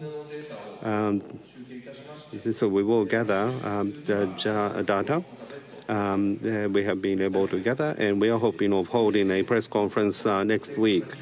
As for the precise date, we will inform you next week. And so that is what we know at this point in time. Thank you very much. Any follow-up comment from Dr. Fujimoto? Thank you very much. The materials have been distributed to everybody in the venue, and also those who are participating through WebEx online. We are also web streaming this program, so if you haven't received the materials yet, please wait for them. And also there will be a press release on the website of JAXA, and we are updating information every now and then. OK, so that's Japan's space agency. The good news is they say they have been communicating with the spacecraft which has landed on the moon, and it is responding. The perhaps bad news is that its solar cells at the moment aren't generating electricity, so they're only using the batteries. And of course, what they really want to do is analyse how that landing went. Well, for more on this, I'm joined by our science and technology editor, Tom Clark. They said they're going to give us a news conference next week with another update. So it may be some time before we know just how this has gone. So it's sort of good news, but it's certainly couched in a bit of the unknown. I think it's certainly fair to say they have achieved their primary objective. They've landed on the moon. The fact their spacecraft is sending data means it's intact. We don't quite know why those solar cells aren't working. We don't quite know the configuration, what might have gone wrong, basically. But we know it's intact and it's sending a signal. So I think that counts as a landing. So that was their main objective. That's the hard thing. So I think we can probably say Japan have now joined the 4 other countries that have successfully landed on the moon in the past. And that is a major achievement. But you're absolutely right. They're relying on battery alone. That means they've got very limited power, and for not very long as well, assuming those solar panels can't charge that battery either, which I think is reasonable to assume at this stage. So what they'll be doing now is deciding and doing lots and lots of sums to figure out what is the most important data, what can we afford to use battery power to send back. We were all hoping, of course, for an image, something like that. But if you're a scientist, you wouldn't start worrying about sending back nice glossy photos of the moon if you're still trying to find out, what way up is the lander? Is it, is it rockets up, nose in the ground? Yeah. So that's what they're going to be doing, and they'll want to take their time of making all those decisions. I think that's why we're going to wait a long time. For us in the news business, that's forever. But remember, this mission, it launched back last year. They've been a long way to the moon, and obviously years in the design and planning, so they are going to take their sweet time to figure out what's actually happened. And how it landed is a critical part of this mission, isn't it? Because it's got a lot of tech on board, because the landing element was the main bit of the mission. Absolutely. What they're trying to demonstrate is precision of where they can put this. The other key bit, and this might be a clue to possibly what's got wrong, they were trying to land on a sort of slightly tricky terrain, rather than land on a nice flat bit of the moon, which is where the Apollo missions and other landers go, so it's nice and safe and easy.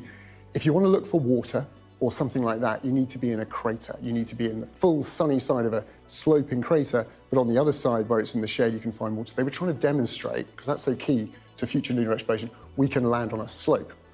This lander had no legs to speak of. It was going to do a kind of flop thing. If this was a lander, it was going to land on 2 feet and then drop down onto the others.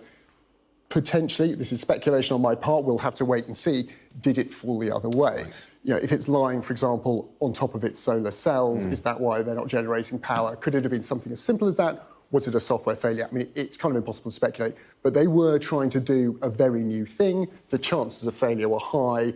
We might be looking at a failure. We could just be looking at a glitch, but yeah, it doesn't look great news at the moment. No. OK, I know you'll keep across it. We won't hold our breath for any updates. I think that's probably wise. OK, but Tom, thank you very much. It could be of the attitude, not aiming at the intended direction. So we are trying to analyze the data that we are gathering at this point in time and analyzing the status at this point. But what we can say at this point in time is what I've actually explained. Well, thank you very much. The gentleman in green. Naragane, freelance writer. So what is your observation? Could I ask each of those three speakers to share your observations? Thank you very much. Well, first and foremost, landing was made and communication was established. So a minimum success was made in my view. As for the details and detailed data assessment, this will take place in the future. So what about the precision within 100 meters and so on? That assessment is still open. So going forward, by assessing the data and so on, we will make many more findings. So first and foremost, landing was successful. So going forward, Japan's technology should develop even further, and we should be able to access the lunar surface. I believe that there is a path. We're opening to that now. So with the various countries going forward, there will be international cooperation, which is already underway. So we'd like to provide all sorts of knowledge and insights. That's my observation. Thank you very much. So my question was that I wanted to ask observation from each speaker.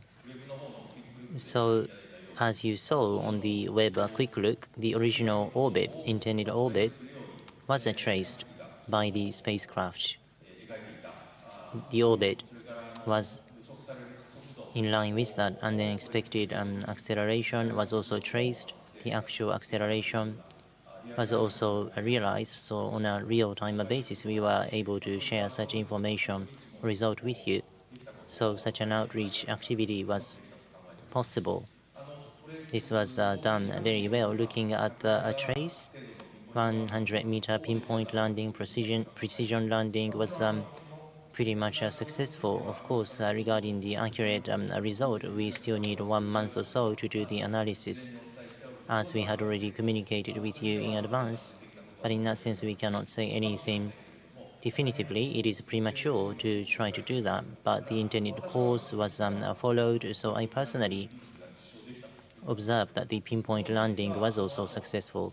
This technology going forward, we will send more spacecrafts to the moon, and also MMX program is underway towards Mars as well. So Artemis program is also saying moon to Mars should be realized. So in this context as well, Japan has established a major milestone or stepping stone to that. So I believe this was a greater step forward. Thank you very much. So I was in charge of the online program. I could see so many people rooting for it on the English channel as well from across the globe. Tens of thousands of people have been watching, and I'm very happy about it. Thank you very much. So you are supporting us. We are in space science, so at the end of the day, we are doing things we are supposed to be doing, we should be doing, but it's not just really about your ego. It is about people supporting you. Then we will be even more motivated. SLIM is such a difficult mission, but we've reached this point, and that is because of the support that you've been providing, and the team has been motivated even more. I believe this is the reason why we have been able to do this. Thank you. Thank you. Yes, the person at the front. The third person from here, yes. Please go ahead. My name is Inoue, a freelancer. Now, the solar cell is not generating electricity, as you have explained, but based on the plan, for how long could the spacecraft continue to operate? And acquisition of data from the lunar surface is what you're going to prioritize. But in terms of data, do you have priority of what you would like to obtain? Well, right now, we are operating using battery mode. And in order to conserve the battery, the electricity, we have shut off the heat electricity in order to prolong its life. And also, the trajectory navigation data, when the spacecraft was moving to the landing site, we actually took photos of the crater, but we are downloading that with priority. And so navigation technology, navigation data, in other words, as to whether SLIM have been able to obtain these data accurately or not. So once we obtain this data, then we know what type of trajectory the spacecraft took in making its descent, and also be able to reproduce or regenerate the trajectory it took to the lunar surface. So that would be the data we want to download with priority. We also have multi-band camera. So the mantle substance composition can be analyzed using this the multi-band the camera. So we want to make sure that we will try to function this with a priority. But there is a limit to the battery. And so at this point in time, the battery power is likely to last for several hours. And so it's already been 1 hour since landing. But within the time available, we will try to do what we can do with our priority. Thank you very much. Okay, so the lady over there, well, thank you very much. I am writing for a Newsweek. A freelance writer, Akane is my name. Congratulations on a successful landing. So solar power cell is not working currently. So Slim, can you take pictures itself and 100-meter pinpoint landing, success or failure? I understand that Slim can take pictures to make such a judgment, and going forward, if solar power may not be restored, then pinpoint landing judgment, would it become difficult? Maybe it's restored, but if not, would it be difficult to make the judgment, or what about the timing impact? Well, thank you very much. The stored data is now being downlinked, and by doing so on the flight path, what sort of data did it take? We will be able to understand that largely, and then currently it is receiving reception or signals. So from the Earth's orbit or trajectory, decision technology can be used to identify where signals are coming from. And already this decision-making technology for trajectory, this cannot be done on a real-time basis. Data has to be analyzed to identify the positioning. So 100-meter pinpoint landing, success or failure, data which can be evidence for that, we will be able to obtain all the relevant data necessary for that. As for the photos or pictures it can take, the spacecraft was up in the air, and then it took some pictures. I believe you're talking about those photos. Separately, there is a Lev 1 and Lev 2, which had been separated already. So Lev 1 and Lev 2, if they are functioning properly, then Slim's photos and images have been taken by Lev 1 and Lev 2, and I believe such a data is now being sent to us. As for the analysis of this data, it will take some time because of the nature of the work. Unfortunately, it's not something we can show you immediately, but Lev 1 and Lev 2 results are also something we are looking forward to seeing. Thank you. Thank you. Yes, the person over there, please. Yes.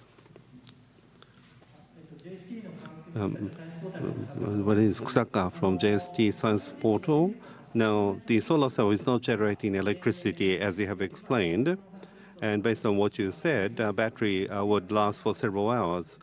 In other words, the several hours would be the remaining life of a SLIM for it to operate. That's probably how we should look at it. But in order to enable solar cell to start generating electricity, are you going to make any attempts? Is there anything you can do to try to enable the solar cell to start generating electricity?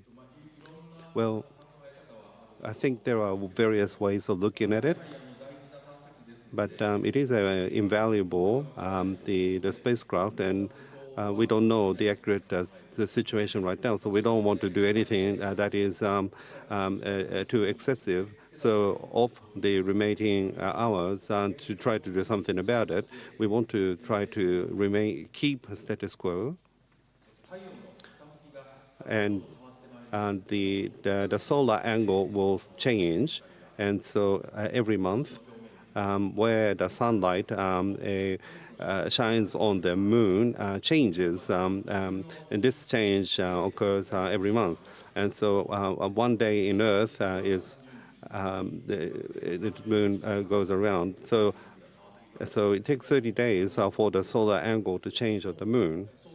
And so if that's the case, so when the solar direction change, and when the light shines from a different direction, the light could end up hitting the solar cell. And so we are having discussion what is the best course of action for us to take into consideration of this. And by the sun angle returning, we are hoping for it to regain power. So first of all, while the battery is alive, you try to obtain data that you can obtain rather than trying to revive the solar cell. But if there could be the possibility that the sun's direction will change, and so even the battery may be not generating electricity, but there is still hope for the solar cell to start generating electricity again. And so even if the battery runs out and the SLIM loses all power, if the panel catches sunlight, then it will restart. And so as far as the function is concerned, we will be able to resume the operation of the SLIM in that instance. Thank you very much. The gentleman sitting at the back. Nippon Hoso, Hatanaka is my name. On the live streaming screen, there was a control room, but there was almost no image from the control room. What was it like during the landing? So landing was finalized, and a solar power cell problem was discovered. So any changes in the control room? So we ourselves couldn't see the situation in the control room, so we apologize that we don't know what it was like in the control room. Thank you. Is that Nakai is from News 6. If the solar cell is not restarted, then how would that impact the success criteria? What can be achieved and what may not be achieved?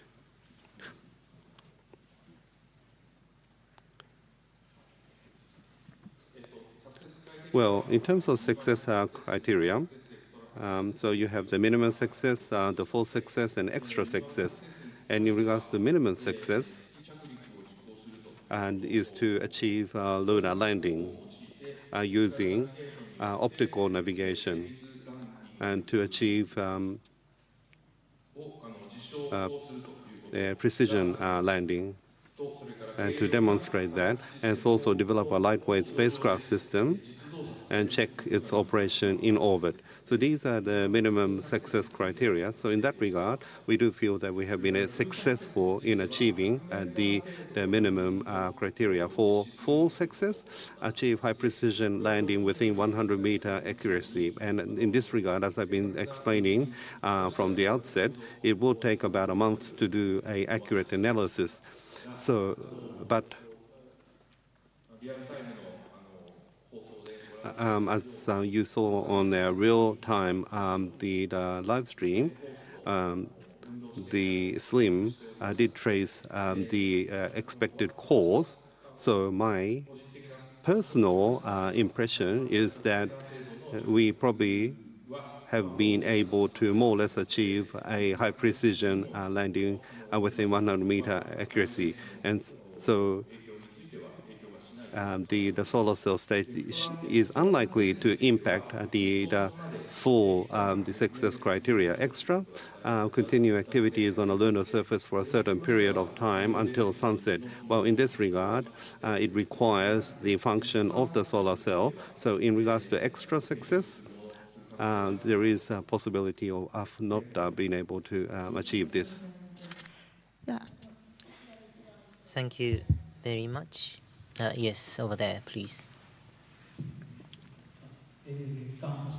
月刊星ナビ中野 Well, first of all, Japan has become the 5th country which made a success on this landing mission. Congratulations. So the current posture of the spacecraft, now the solar cell is not generating electricity. So after the vertical landing, it touched the lunar surface in its right position, or is the posture the same, or is it upside down? For example, the solar cell is at the bottom. Do you have any information about the posture of the spacecraft? Well, thank you. We are now gathering information and performing analysis. So at this point in time, we cannot give you a response. If that's, thank you. So once you receive some data through downlink, you can get some information to make a judgment. Yes, we have obtained data, so perform analysis would be possible. And so next, we would like to now receive questions from those people participating through WebEx. We'll come back to questions from the venue once again. But if you would like to ask a question from WebEx, please send in your question on the chat, but please mention your name. So please write in your questions if you have one.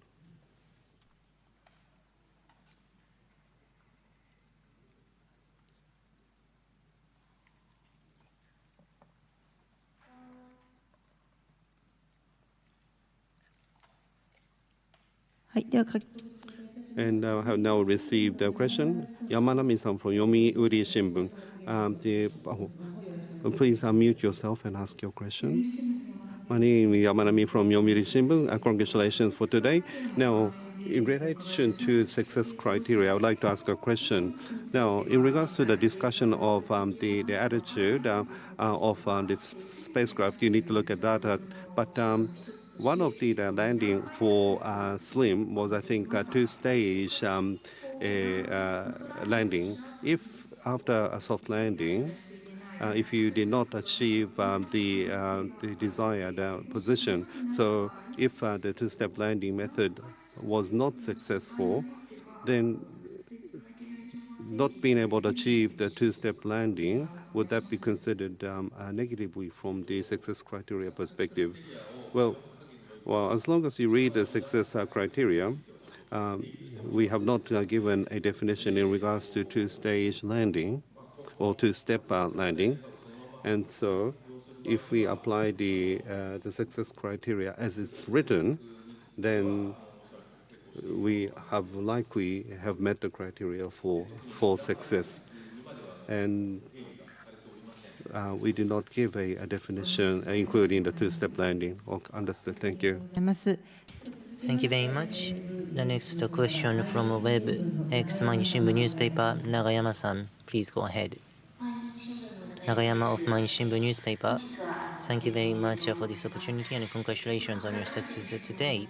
Once again, my question would be that this time around, SLIM made a successful landing on the lunar surface. Going forward, the world is now competing very fiercely about the lunar exploration. What is the significance of this success? Could you please share your thoughts on this once again, Dr. Kuninaka?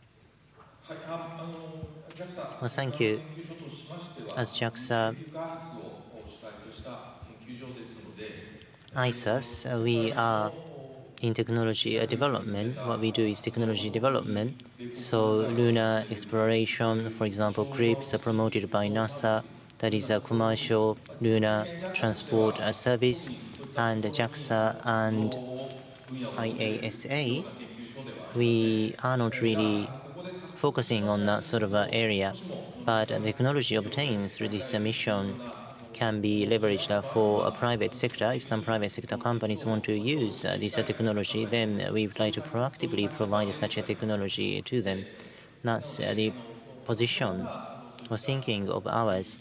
So are we going to start a lunar transportation service? That is not something we have been considering at all. But from the viewpoint of industry development, we do have some motivation. What about President Yamakawa from the viewpoint of international cooperation? What is your assessment about this success? Thank you very much for your question. Well, earlier, 100-meter precision, was it realized or not? We still need 1 month more to make that assessment. But at any rate, this time around, we were able to gain some insight and knowledge as well as experience. Based upon them, it used to be that we were landing where we could. Now we are trying to land where we want. That is the slogan of the project, if you like. So if 100-meter precision has been successful, then as a result of this project, this technology has been established. And in relation to this, this is the very first time in the world that this was achieved. And the significance of this is that on a global basis across the globe, there is some fierce competition taking place about the access to the lunar surface. That's because sustainable lunar exploration activity is expected and sought after. Now, the position of the crater used to be that it was a landing where it could as opposed to where it wants to. Going forward, it is more about exactly where in the crater we want to land such a high level of precision will be needed. So in that sense, sustainable lunar and lunar surface exploration, this will become a very important technology. So by obtaining such technology, of course, Japan's international competitiveness can be enhanced and acquired, and without technology background, it's not possible to provide international cooperation. So we'd like to promote international cooperation to this end. Thank you. Thank you very much. はい、ありがとうございます。 Thank you. Next, from WebEx, from Kyodo News, Sue-san. Apparently difficult to ask questions verbally, and so please allow me to read this. In regards to the multi-band camera, you have said that you'll try to operate this as quickly as possible, but can this be operated and acquire data even without the solar cell operating? And if it is only with battery, would it be that the amount of exploration that can be done would be limited in comparison to when the solar cell is generating electricity? Well,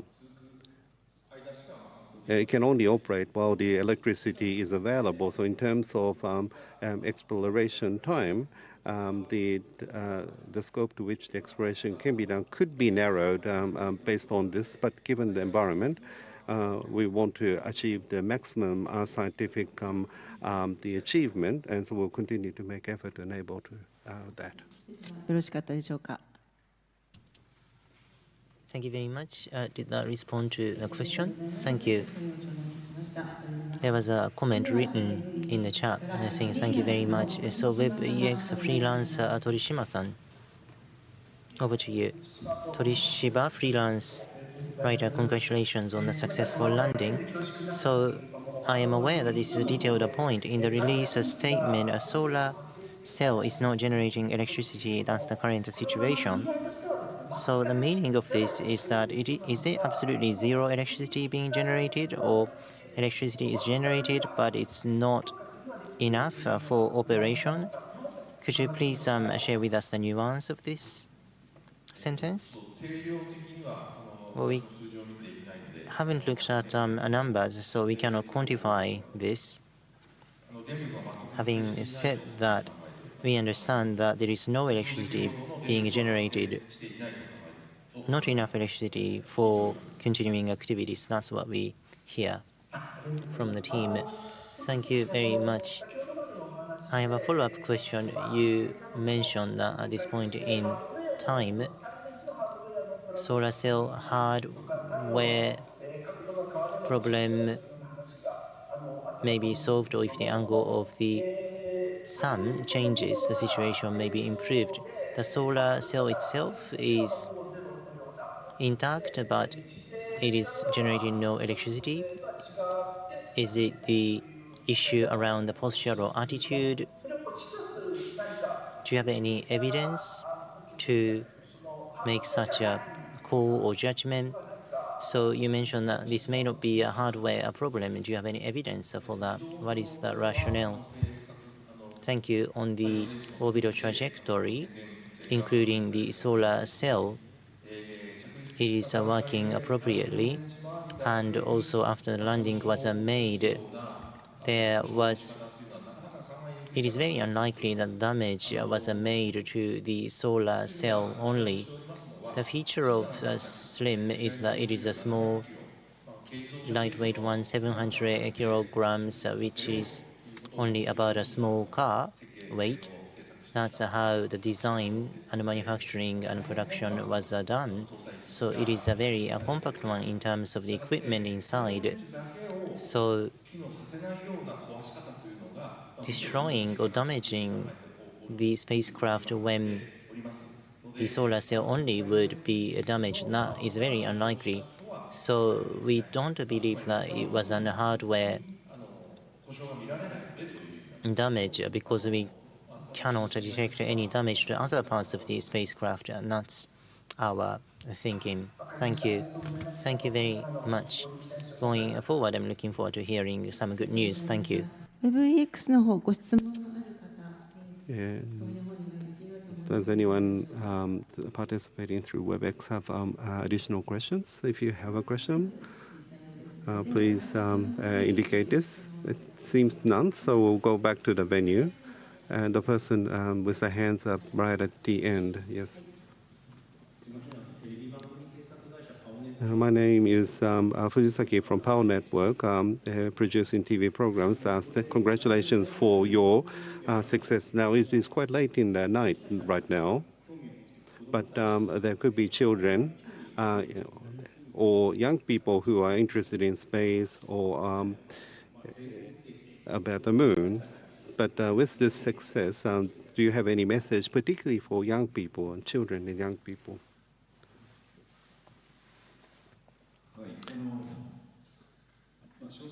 Well,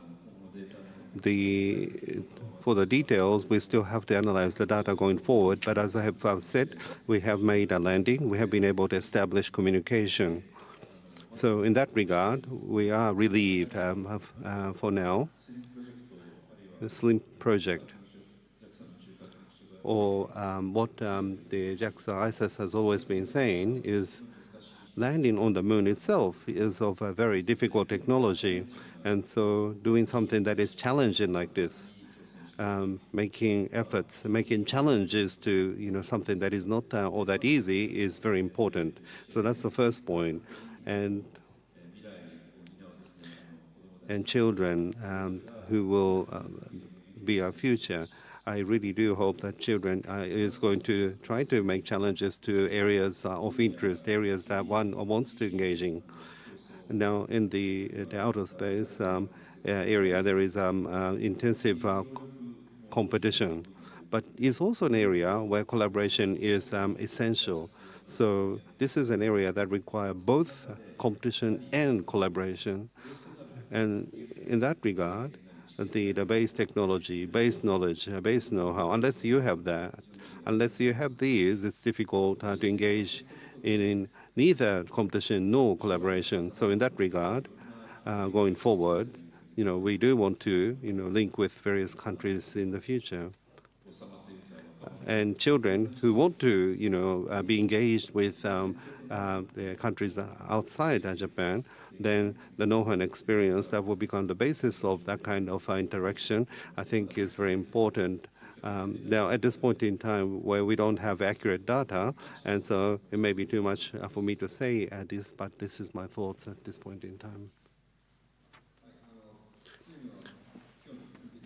well, making preparation for the SLIM mission, I've spoken with many people, and someone said that no one on this earth has never seen a moon. So when children look up to the moon from tomorrow, and so SLIM landed in that location of the moon that we said that we're going to land, and we made that landing. But why did SLIM actually get there? And of course, there are a lot of reasons as to why SLIM traveled there. And so we went there and we investigated the rocks there. And if we investigate those rocks, what will we come to learn? In terms of this type of mission, it's not just taking a photo where we obtaining information, but we need to do a lot of things. But the SLIM made a large step. So SLIM went to the moon in that location, and what is it doing? You are able to expand your thinking from there. And if you actually think it in that way, then I think the success on this occasion ends up being very meaningful. We'd like to welcome some more questions. Okay. The person in orange.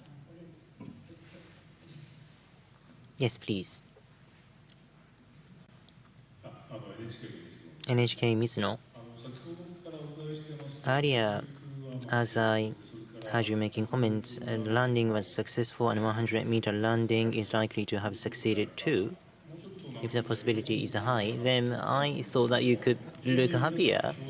But all of your faces look very serious. Why is that answer? Because you really wanted to achieve extra success?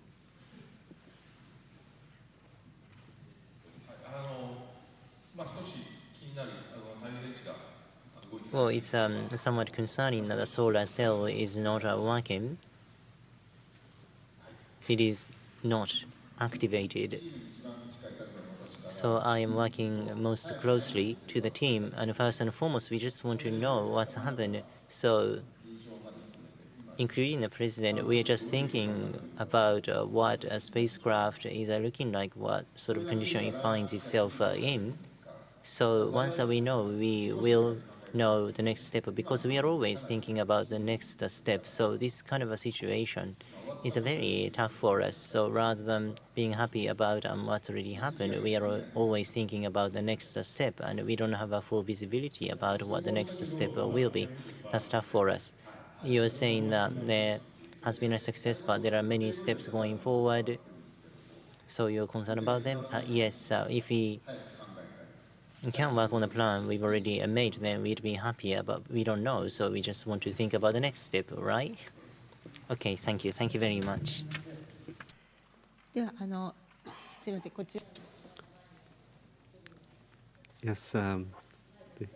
the person second row from the front.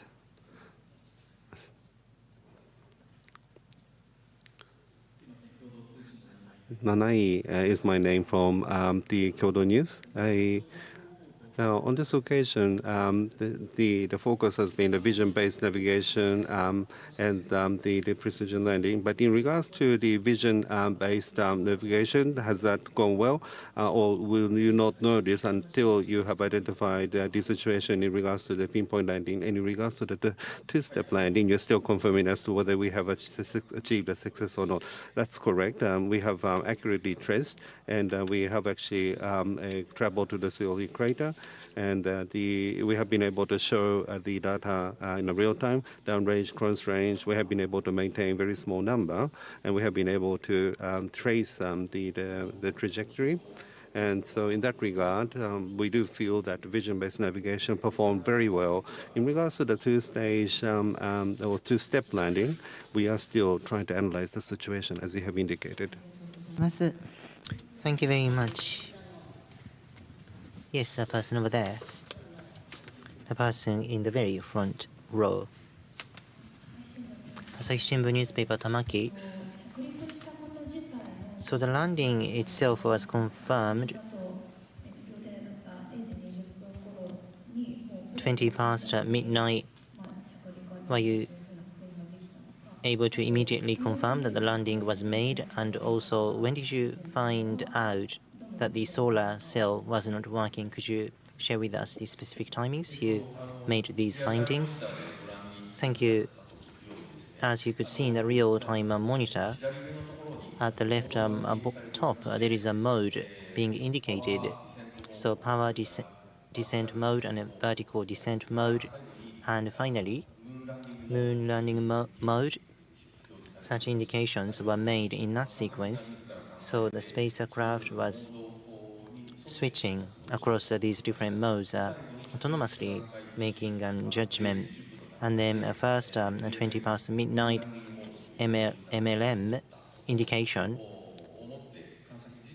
was lit. So by looking at that, we were able to identify and recognize that the landing was made by the spacecraft. And then after that happened, if there was a stronger collision, then the spacecraft would have lost its function, losing signals and everything. But even after that, signals were continued to be sent. So we were certain that the soft landing was successful. And then immediately after the landing, then all sorts of checks took place. The temperature and the pressure of the equipment, were they in normal range? All teams analyzed that. And then electricity was not being generated from the solar cell. That report came that way. So the loss of electricity from the solar cell, that was immediately after the landing, because the teams made the confirmation or checking work immediately after that. Yes, person at the front here, please. My name is Matsuzawa from GG Press.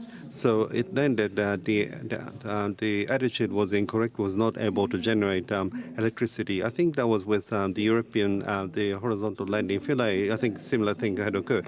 And I would assume they had presumed something like this could occur. So in that regard, once the battery runs out, and the procedural thing, so when the battery runs out and the electricity is lost completely, are you going to just wait for that naturally, or are you going to implement some measures in the meantime and to maybe going into sleep mode? Well, and when the electricity or the power is lost, we do allow for the spacecraft to become inoperational. But after 2 weeks of nights, and if the spacecraft survives, then in 2 weeks' time, we will have 2 weeks of night. Then after the 2 weeks of night, there will be 2 weeks of day. And at that point in time, the sun will arrive at the solar panel. And so if the spacecraft survives the minus 200-degree nights, then in 2 weeks' time, it could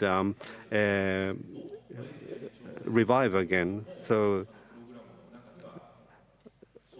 we did actually assume in the program of having to go through these cold nights.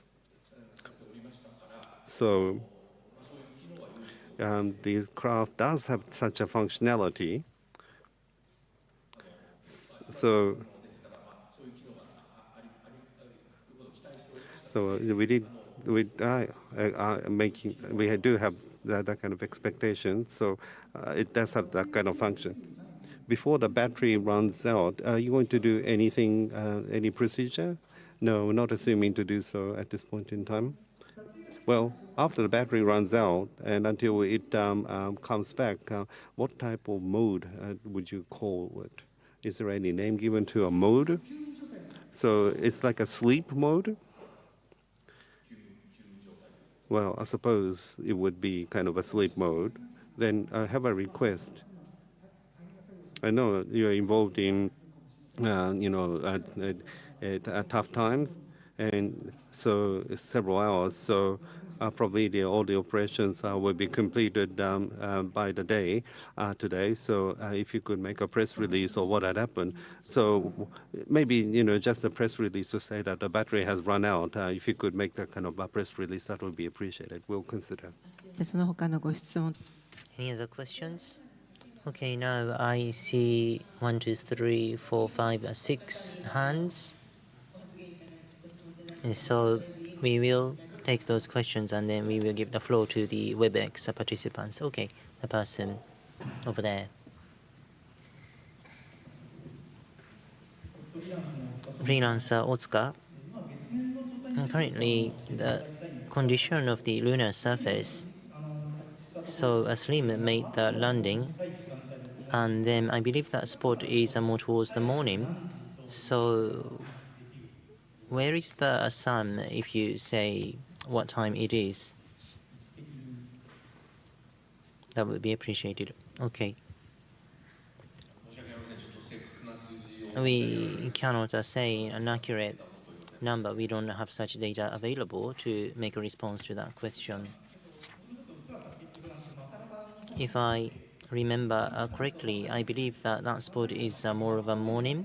So if the spacecraft is in a vertical posture, and then if the cell, the solar power cell, is looking towards the west, then it's going to be a little bit after noon that the sunlight will shine on it. Is my understanding correct? Well, yes, we assume that there is such a possibility. And also earlier, to overcome the night, to spend the night, there may be a possibility that this will be successful. To be more specific, I believe you have some concerns about the battery and so on. What sort of functions do you have available to prepare for this kind of situation? Well, thank you. Well, Slim, so original purpose or main purpose is not to overcome the night. So we just have this wishful thinking that Slim will be able to survive the night. If the light is on the solar cell, then the reception equipment will start working once again automatically, and then we can send a command from Earth to reawake the system. But it's not Slim's main objective, so it's not a main function. But there is a possibility that this may be realized, and to leave such a possibility available, we have that function, though it's not a main function. Thank you very much. Yes, the person I looked to, yes, as a second person. Yes, thank you. My name is Tanaka from Mainichi Shimbun, Mainichi newspaper. Slim landed on the moon. Have you received any messages from overseas?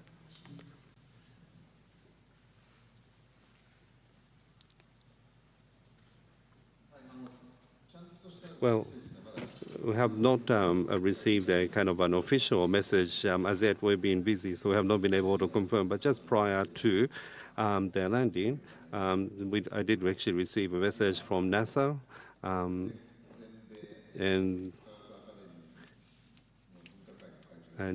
someone, the chairperson of the scientific group in the U.S. Slim was, I think, something that attracted a lot of interest in U.S. because size-wise, there is a CRISP service where it's a private sector service trying to go into the moon. So this is similar service in a sense. And so at that size, a good mission can be carried out. And we are adopting a different approach to the States. And so that's the reason why we have received a lot of interest. But after landing, I'm sure a lot of messages have been sent because my smartphone was very busy, but I haven't had time to look at it. But I think they were looking at the screen on the live stream, and they were sending message.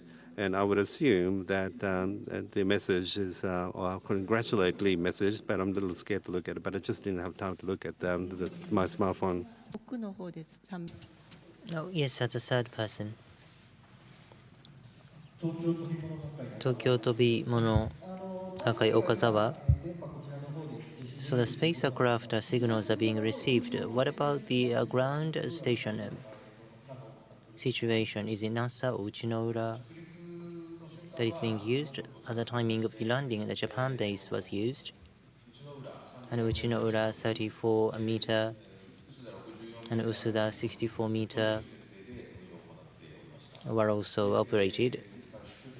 So the main station was Uchinoura station, and that's the station that was used when the landing took place.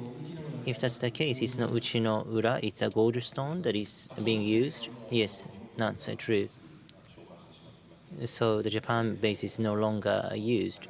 it is using overseas station. I don't remember off my head which station is being used right now. Yes, the lady towards the back. My name is Sasaya from TV Kanagawa. I apologize for my question being very basic, but data analysis for a pinpoint landing would require a certain time, and in regards to the analysis of data concerning the current attitude of SLIM, I would require some time. But without the electricity from solar cell, the time required for data analysis, would that be affected in one way or another? Or that part is going along the original schedule? It is actually activity based on the original schedule, and this is separate from the functionality of the solar cell.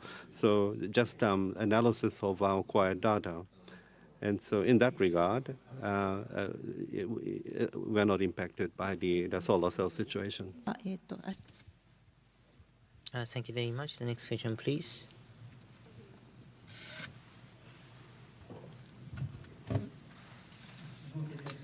Nikkei Shimbun newspaper, Kawahara. Today, to the media, materials were distributed, and then the images of the lunar surface were planned 1 hour later after the landing, and 4 hours later, the first LiDAR image from the camera was expected. And in relation to this, because of the solar cell, the images themselves were not taken, but or is it that the images had been indeed taken, but you are checking other situations, you are not doing that yet? And going forward, what sort of images will be made available by SLIM? Well, thank you for your question about the images. Because of the solar cell situation, we weren't able to, we will not be able to proceed with the original plan. My apologies. Having said that, in a few days' time, there is a possibility that SLIM has taken some data, so it will be analyzed and some moon images may be shared with you. So it's not possible for us to provide such images within a couple of hours from now on, but in due course, I believe that we will be able to make some data available for you. Then is that the surface image of the moon and a SLIM image? Moon images taken by SLIM, and there is a possibility that Level 1 and Level 2 have taken some data, and a multi-band data, camera data may be shared with you. This is a possibility. Thank you very much. And last, Ira-san here, right at the front.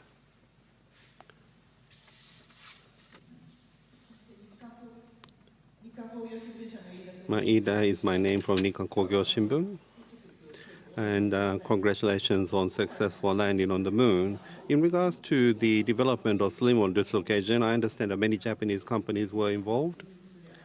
And so I'm sure the Japanese companies have been very supportive. And I would like to ask for you to make a comment to those the companies who have provided support. Yes, many companies have contributed. And all those people involved for gathering today. And through the real-time outreach, I think we also had an opportunity to enjoy what was happening on-site. And space business or space project cannot be done by JAXA alone. So procuring and assembling and developing, and this also requires the efforts, the know-how, the knowledge, and all that from Japanese companies.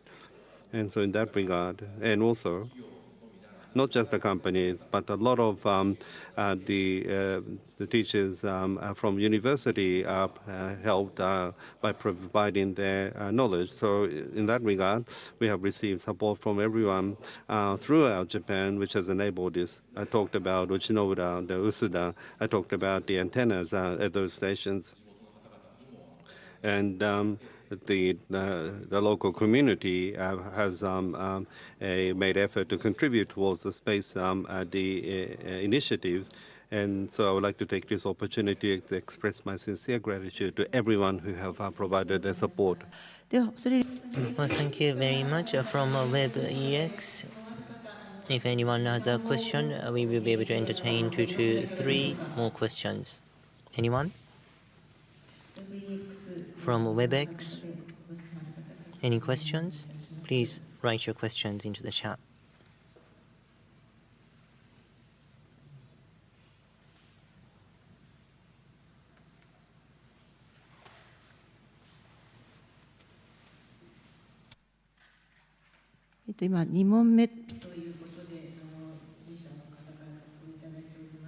Two reporters have written questions as their second questions, but I'd like to take questions from someone who's asking a question for the first time. If not, I'd like to give the floor to these 2 reporters who are asking questions for the second time. If any, please write your question into the chat. So, Yomiuri, my apologies, Kyodo News, Sue-san. So it's not a voiced question, it is a written question, so let me read the question. So earlier, solar cell is not a functional, and you said that this is your concern. Based upon this situation, the landing itself was successful, but going forward about the lunar exploration and landing technology to develop this even further, what sort of challenges have you identified and what sort of issues would you like to overcome? Please. Well, we'd like to increase the precision or accuracy in making landing.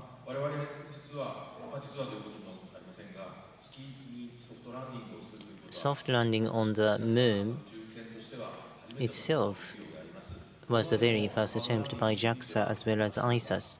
So hard landing had been made or realized a few times in the past, but this time around this was a challenge because it was soft landing, and then there are many difficult issues and challenges we need to overcome. We recognize them once again more frequently and more sustainably so that we can transport things to the moon. Then we have to achieve higher precision landing technology, and we are feeling this once again firsthand. So we'd like to obtain even more technologies. We want to increase the accuracy in our technology, such our landing technology should become more accurate and precise, and by doing so, not just to the moon but also to Mars, landing will be possible. This is within our scope of work, so we'd like to make certain of such achievements. What I wish to say earlier is that the battery end doesn't mean the end of the mission. So I want to think about what sort of next steps can be taken. Of course, beyond the slim, there will be the next mission, but at the same time, the battery ending doesn't mean a slim ending, so that we can identify specific steps. We first of all want to know what sort of situation slim finds itself in. So we want to spend the time available for us to grasp the situation, to get the data we have to await. So we cannot put smiles on our faces as yet because we are just wanting to see the next information. The end of the battery doesn't mean the end of slim mission. We just want a time, an opportunity to think about the next steps and then about what's beyond slim. My colleague had already discussed that for you. Thank you. So Sue-san has also written in, thank you. Yamanami-san from Yomiuri Shimbun. Yamanami from Yomiuri Shimbun here. And in the Q&A before, confirmation of landing, and confirmation that the solar cell was not generating. You have been able to confirm that relatively early, but the start of the press conference. But we know it's intact and it's sending a signal. So I think that counts as a landing. So that was their main objective. That's the hard thing. So I think we can probably say Japan have now joined the 4 other countries that have successfully landed on the moon in the past. And that is a major achievement. But you're absolutely right.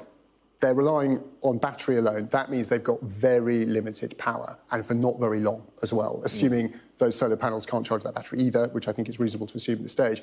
So what they'll be doing now is deciding and doing lots and lots of sums to figure out what is the most important data, what can we afford to use battery power to send back. We were all hoping, of course, for an image, something like that. But if you're a scientist, you wouldn't start worrying about sending back nice glossy photos of the moon if you're still trying to find out, what way up is the lander? Is it, is it rockets up, nose in the ground? So that's what they're going to be doing. And they'll want to take their time of making all those decisions. I think that's why we're going to wait a long time. For us in the news business, that's forever. But remember, this mission, it launched back last year. They've been a long way to the moon and obviously years in the design and planning. So they are going to take their sweet time to figure out what's actually happened. And how it landed is a critical part of this mission, isn't it? Because it's got a lot of tech on board, because the landing element was the main bit of the mission. Absolutely. What they're trying to demonstrate is precision of where they can put this. The other key bit, and this might be a clue to possibly what's got wrong, they were trying to land on a slightly tricky terrain rather than land on a nice flat bit of the moon, which is where the Apollo missions and other landers go, so it's nice and safe and easy. If you want to look for water or something like that, you need to be in a crater. You need to be in the full sunny side of a sloping crater, but on the other side, where it's in the shade, you can find water. They were trying to demonstrate, because that's so key to future lunar exploration, we can land on a slope. This lander had no legs to speak of. It was going to do a kind of flop thing. If this was a lander, it was going to land on 2 feet and then drop down onto the others. Potentially, this is speculation on my part, we'll have to wait and see, did it fall the other way? If it's lying, for example, on top of its solar cells, is that why they're not generating power? Could it have been something as simple as that? Was it a software failure? I mean, it's kind of impossible to speculate, but they were trying to do a very new thing. The chances of failure were high. We might be looking at a failure. We could just be looking at a glitch. Do stay with us on the news hour coming up.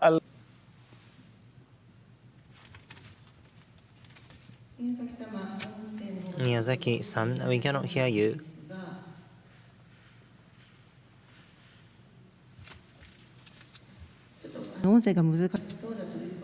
It seems that they are struggling to state the question verbally, so the question has been typed into the chat. Let me read it. This is a basic question. I'm afraid if solar power generation has been possible, then how long would the operation be, and what is your satisfaction level if you quantify it, please? In theory, during the day, from the solar cell, power can be used and activities would be possible. But another issue is that during the day, the temperature is more than 100 degrees Celsius, and the equipment temperature goes up along with the surface temperature of the moon. Then chips or semiconductors will lose their functionalities at about 100 degrees Celsius. So if the temperature situation deteriorates, then the equipment would be broken, especially electronics and so on would be dysfunctional. So we don't know unless we actually do it. That is the level of certainty we enjoy. If the equipment lasts or survives for a few days, that is good enough for us. That was our outlook. So thank you very much. Thank you. There was one more question from WebEx. From Mori-san. Mori-san from Nikkei Business. Please go ahead. This is Mori from Nikkei Business. Thank you for this opportunity. Now, how to utilize the successful outcome on this occasion? You have mentioned competition and collaboration a number of times already, but in terms of collaboration, how to collaborate And are you going to wait as JAXA to be invited to projects by other countries or other companies, or are you going to be proactive in trying to sell what we have ourselves, or is there already a kind of a technology collaboration agreement? If you have something like that, please let us know. Well, at this point in time, it's not the case that we have a specific project of providing this technology. There is nothing that we can talk of at this point in time. However, from the perspective of international collaboration and towards the overseas the space agencies and the space agencies from around the world are creating missions together by offering respective technologies. And so we want to, deal in those initiatives proactively as well. But at this point in time, we don't have any project we are able to mention at this point in time. Thank you. And I would like to add a little bit. Artemis program is a program to explore the moon and the Mars with the collaboration of various countries. Astronauts are at the center, attracting a lot of attention. But what the Artemis program is saying is to have a lot of people engage and participate to explore the moon and the Mars. And so the missions could be small, but we need to create a system to enable meaningful the outcome. And that was what we have aimed for. And I don't know whether we will take the initiative or not, but when you look at the outcome on this occasion, the people would consider this to be positive, leading to international collaboration. For those new countries wanting to get involved in the space exploration, we want to collaborate. And that is my thoughts, thinking about various things at the ISIS. That's my thought. Thank you. By the way, if that should happen, would there be income for JAXA? Well, not a monetary income. It could be international reputation in one sense. But if we do something together, and if great the observation, the equipment was provided for Japanese the scientists to be able to make access. So there are various aspects in the deal, but it's not a cash income per se.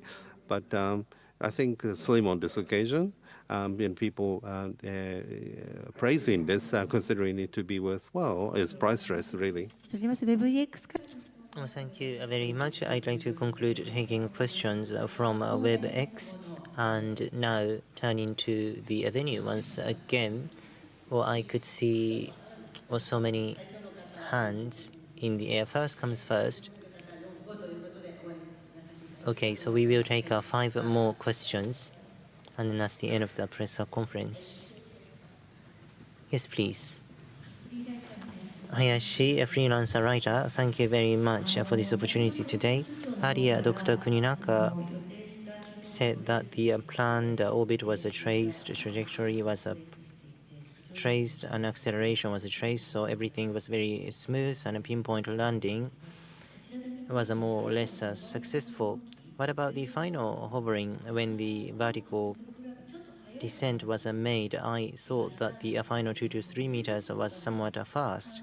About the vertical descent until the landing, were you somewhat uncomfortable about the posture of the spacecraft, which may have led to the issue this time around? Did you see any signs about this?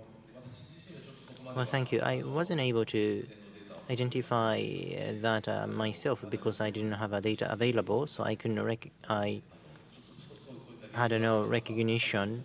I didn't see what you had seen. Well, halfway through acceleration and a planned trajectory trace, you were seeing that? Yes, but you just talked about some impression about the final couple meters. I didn't have that. What about Dr. Fujimoto?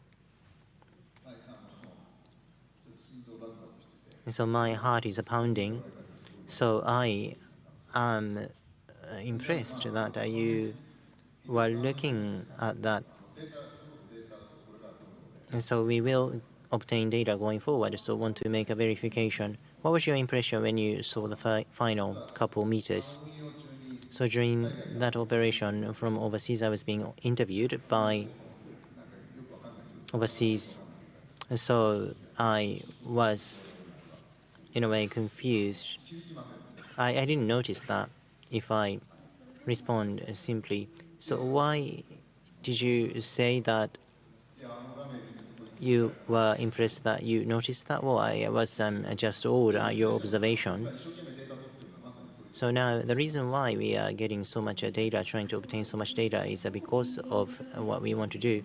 Thank you. Another question is that Pinpoint landing was pretty much successful, and then Dr. Yamakawa said that this would become a world first achievement, and then 100-meter precision Pinpoint landing is really the first feat and achievement in the world, because I did some research in Apollo 12 in the Cabinet Office materials. 163 meters landing was successful. I was able to find some materials. But was that not intentional? It just happened to be 163 meters. So are you saying that this intended Pinpoint landing is the very first achievement in the world? Is that what you meant? Well, that's my knowledge to try to respond to your question accurately. So could anyone follow up? So yes, intended 100-meter precision in landing was the first achievement by Slim. So this is amazing if it's the first achievement in the world. Yes, that's our understanding. Thank you very much. はい、ありがとうございます。Thank you. Yes, the person there. My name is Kanda from GG Press. Until the Slim the spacecraft structure was decided, a lot of simulation and experiment must have been conducted. But as a consequence, so the time bench, maybe the attitude was not the right in the end. But what were the potential risks that you had identified and you have recognized boulder on the surface? Based on the Kaguya data, you were able to identify, but in terms of the spacecraft stability, something that may have had impact, like a gray zone, the large rocks or something like that. Was something like that identified as a risk initially?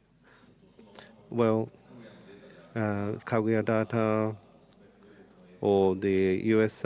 satellite or the U.S. spacecraft data, all these were utilized, put together, and to target near the SHIOLI crater, and that is what we had done. And so the utmost effort that we could have made have been injected to choose the location of landing and develop the spacecraft to enable that. We feel that we have done everything we can and all the methods, all the efforts we could. And if there was anything that was insufficient from our perspective, we are trying to, ascertain that by gathering data and by analyzing the data. So please give us a little more time in that regard. Yes, thank you very much, the person at the back. And please wait for the microphone.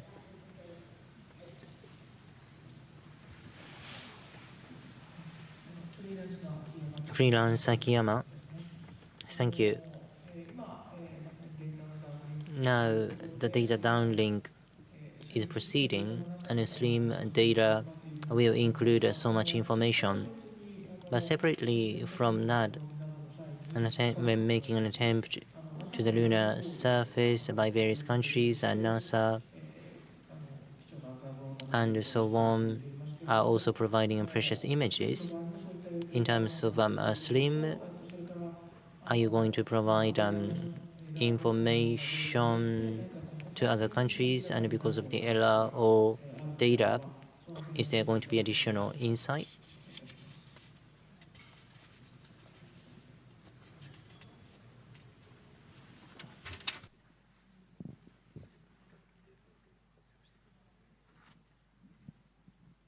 Hi. Well, thank you very much for your question. So data taken by a SLIM will be a very local data.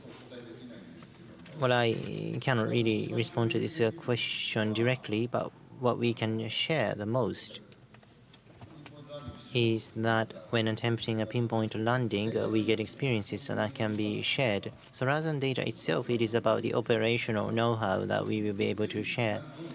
So a SLIM will get know-how and a SHIOLI creator detailed data. Not really the data itself, but it's more about how to capture the data to make a pinpoint landing. The experience or know-how itself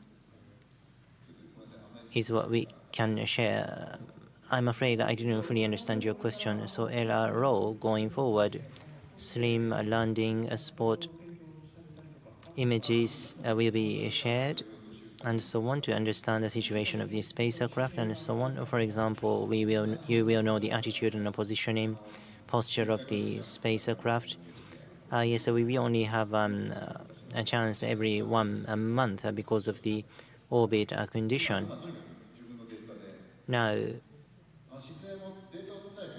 once data is made available, the posture or attitude can be recovered and recreated, and we will be able to see that. So now we are in the learning process. Yes, you're right. And so once the data has to be recreated, and then LOR has to be checked. But it doesn't happen immediately. It's not going to be in the immediate future. Yes, that's right. So Ito-san, towards the back, starting with the back. Ito-san.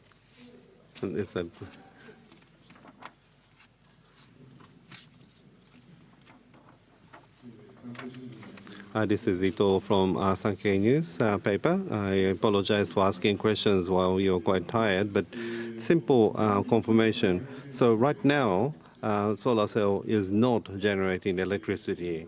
That's the situation. But prior to making the landing, so solar cell was operating normally without any problem. Is that right? Yes. Prior to making the landing,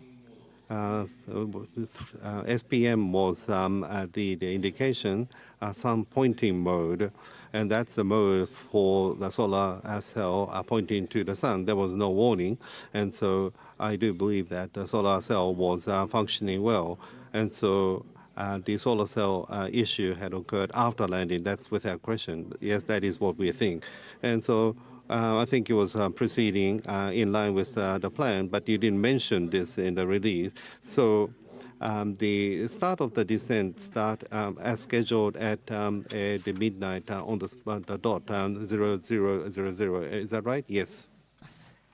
Yes, Akusaka-san, please. JS Science for Akusaka. This is my second question about the solar cell. So looking at the overview once again, of configuration, there is just one phase or one surface like a shell of a turtle, just one side of the aircraft.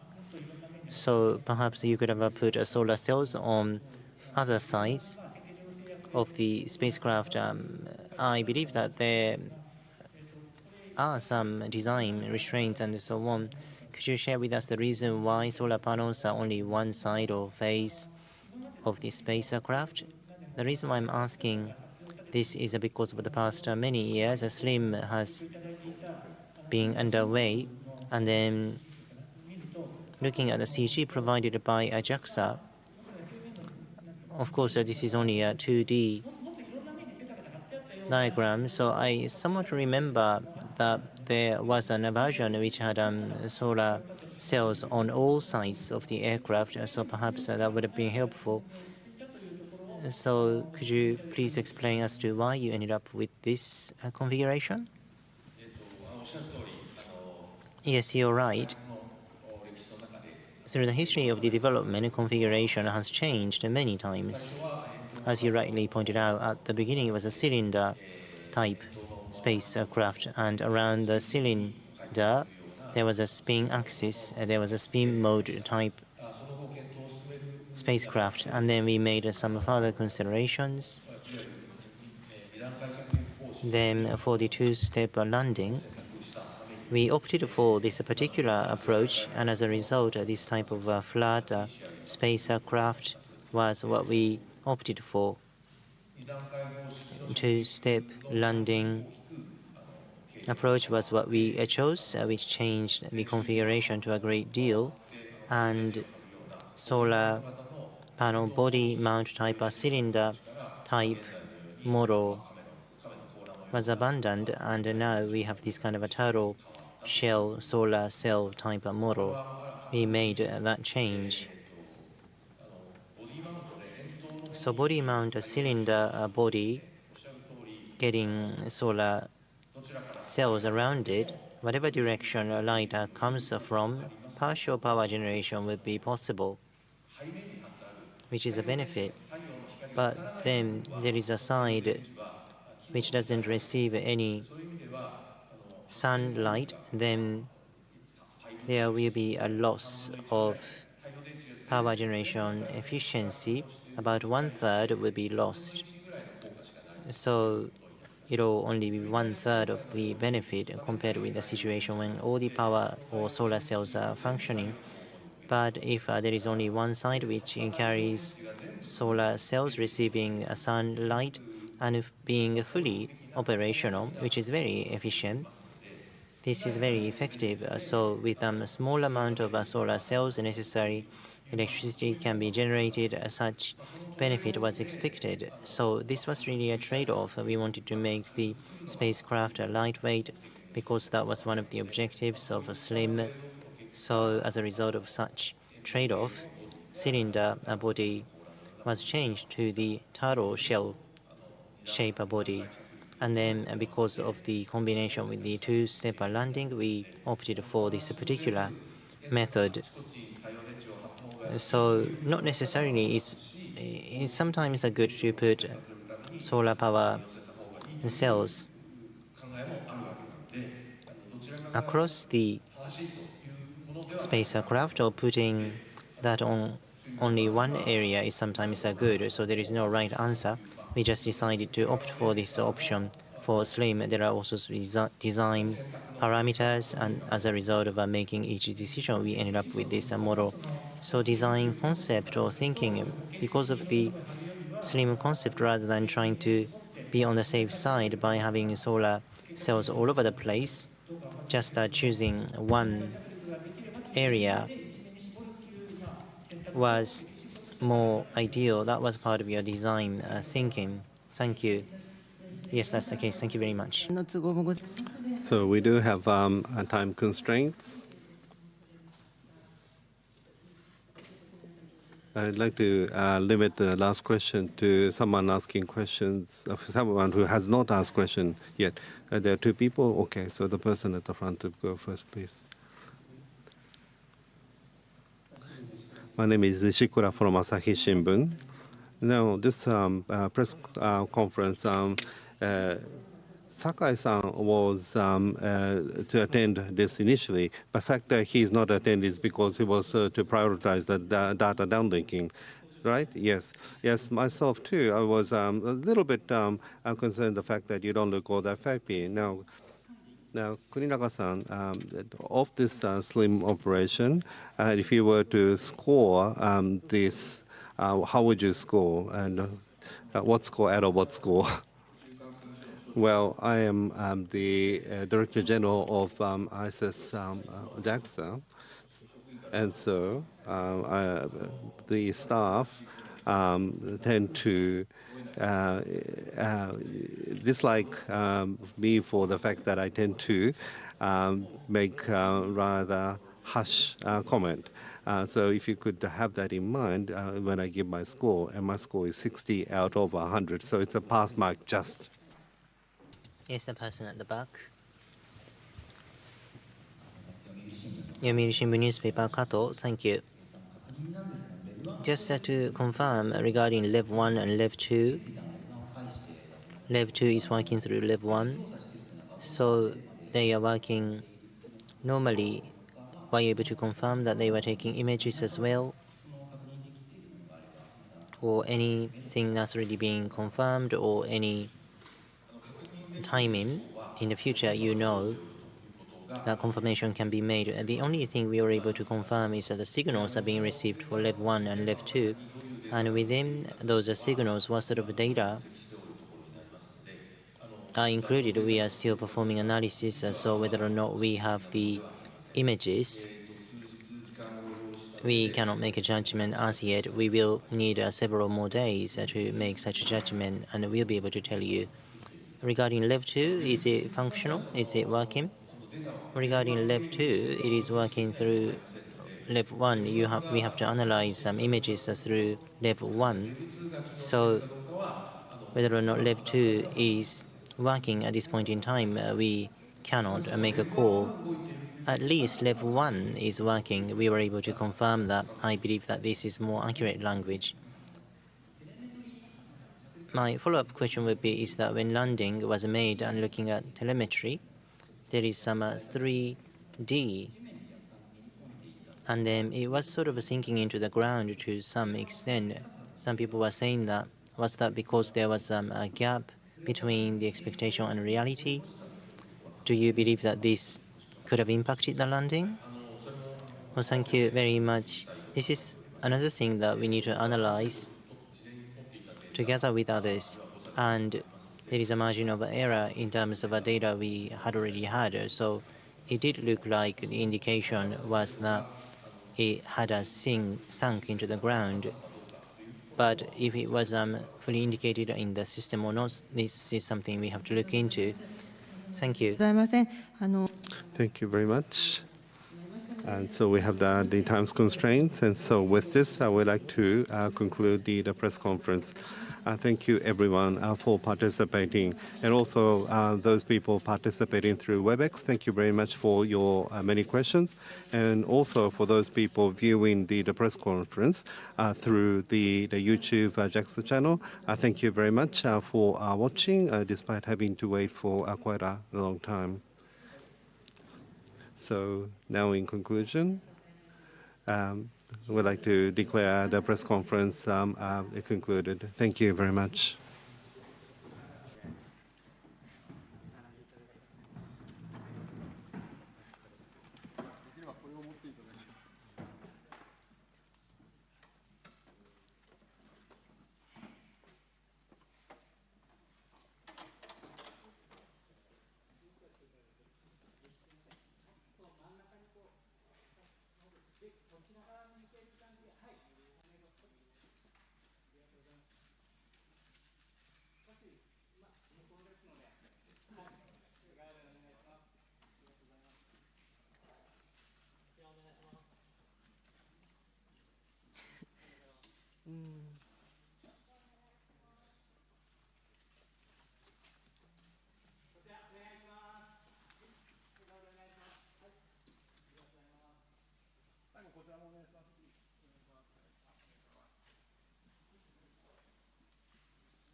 solar technology isn't generating electricity. Well, let's take a look at how we got here.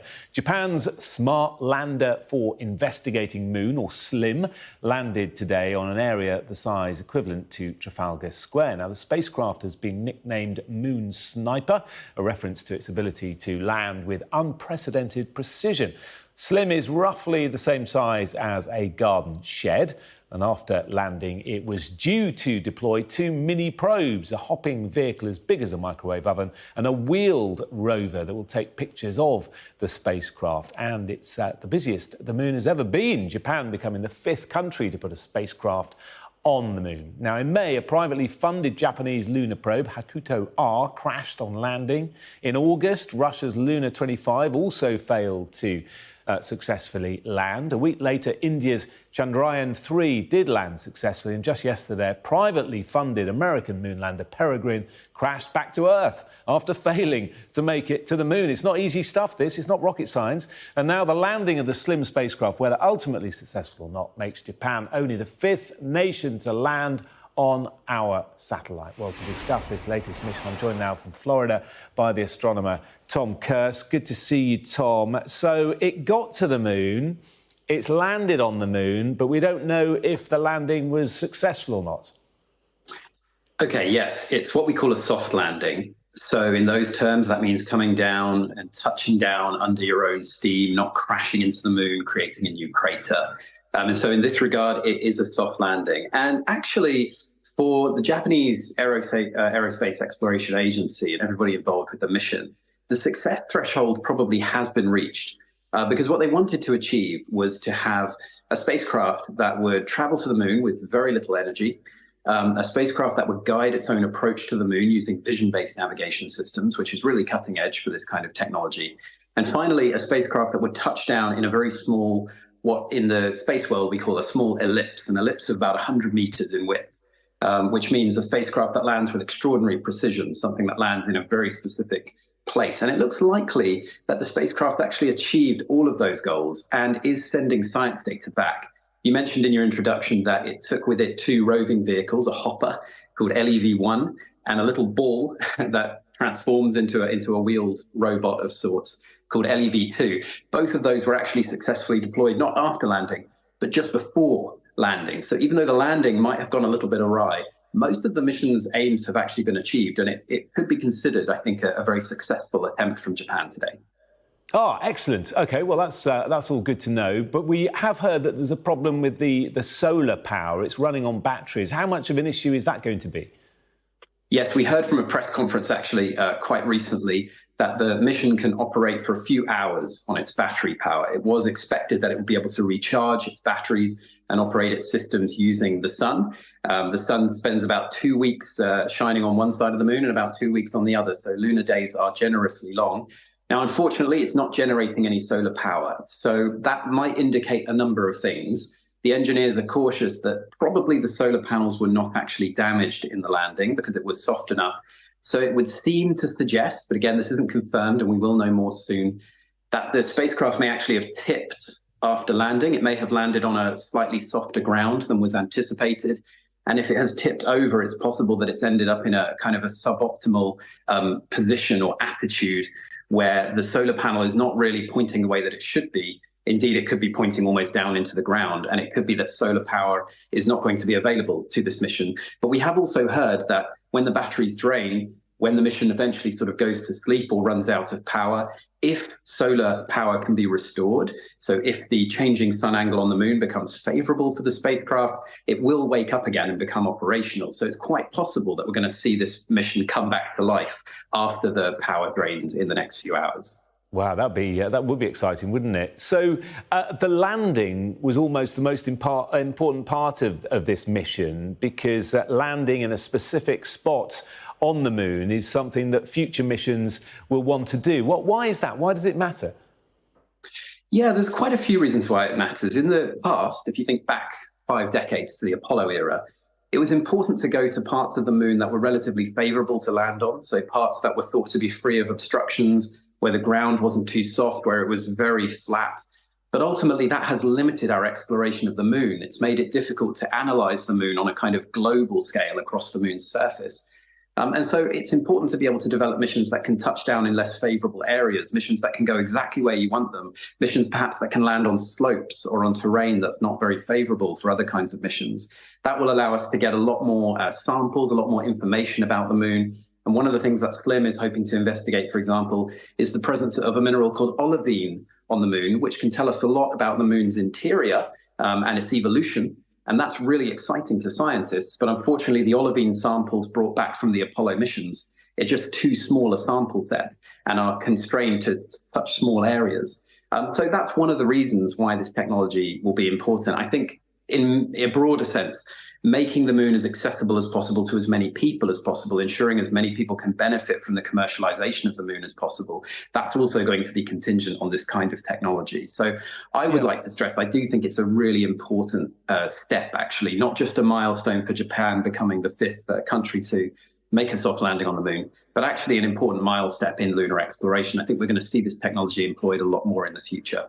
Yeah, I was going to ask you about that. Maybe you can sort of expand on it a bit more. We've just listed all the attempts to get to the moon in the last few months, and there have been a lot of them, some more successful than others. Why is there this race to send landers to the moon?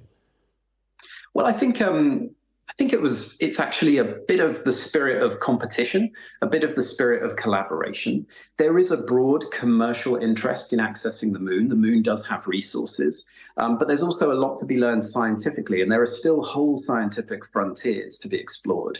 We also know that the moon is a kind of stepping stone to a larger world of space exploration. If we're going to send people to Mars, if we're going to send people to asteroids, if we're going to send people one day to the stars, I mean, these are big dreams. It really starts with the moon. The moon is a proving ground. We were able to do it 5 decades ago. We need to be able to do it again, but on a much larger scale. So it's great to see more industry being involved, smaller companies, and of course, more space agencies like the Japanese Aerospace Exploration Agency actually rising to this challenge and also working collaboratively as well, working in a very international way. Yeah, fascinating stuff. Well, let's hope the sun comes out and sparks up those solar panels and we get some more information coming from the lander. But for now, thank you very much for filling us in on what's been happening. Tom Kerrs, astronomer, thank you. Thank you.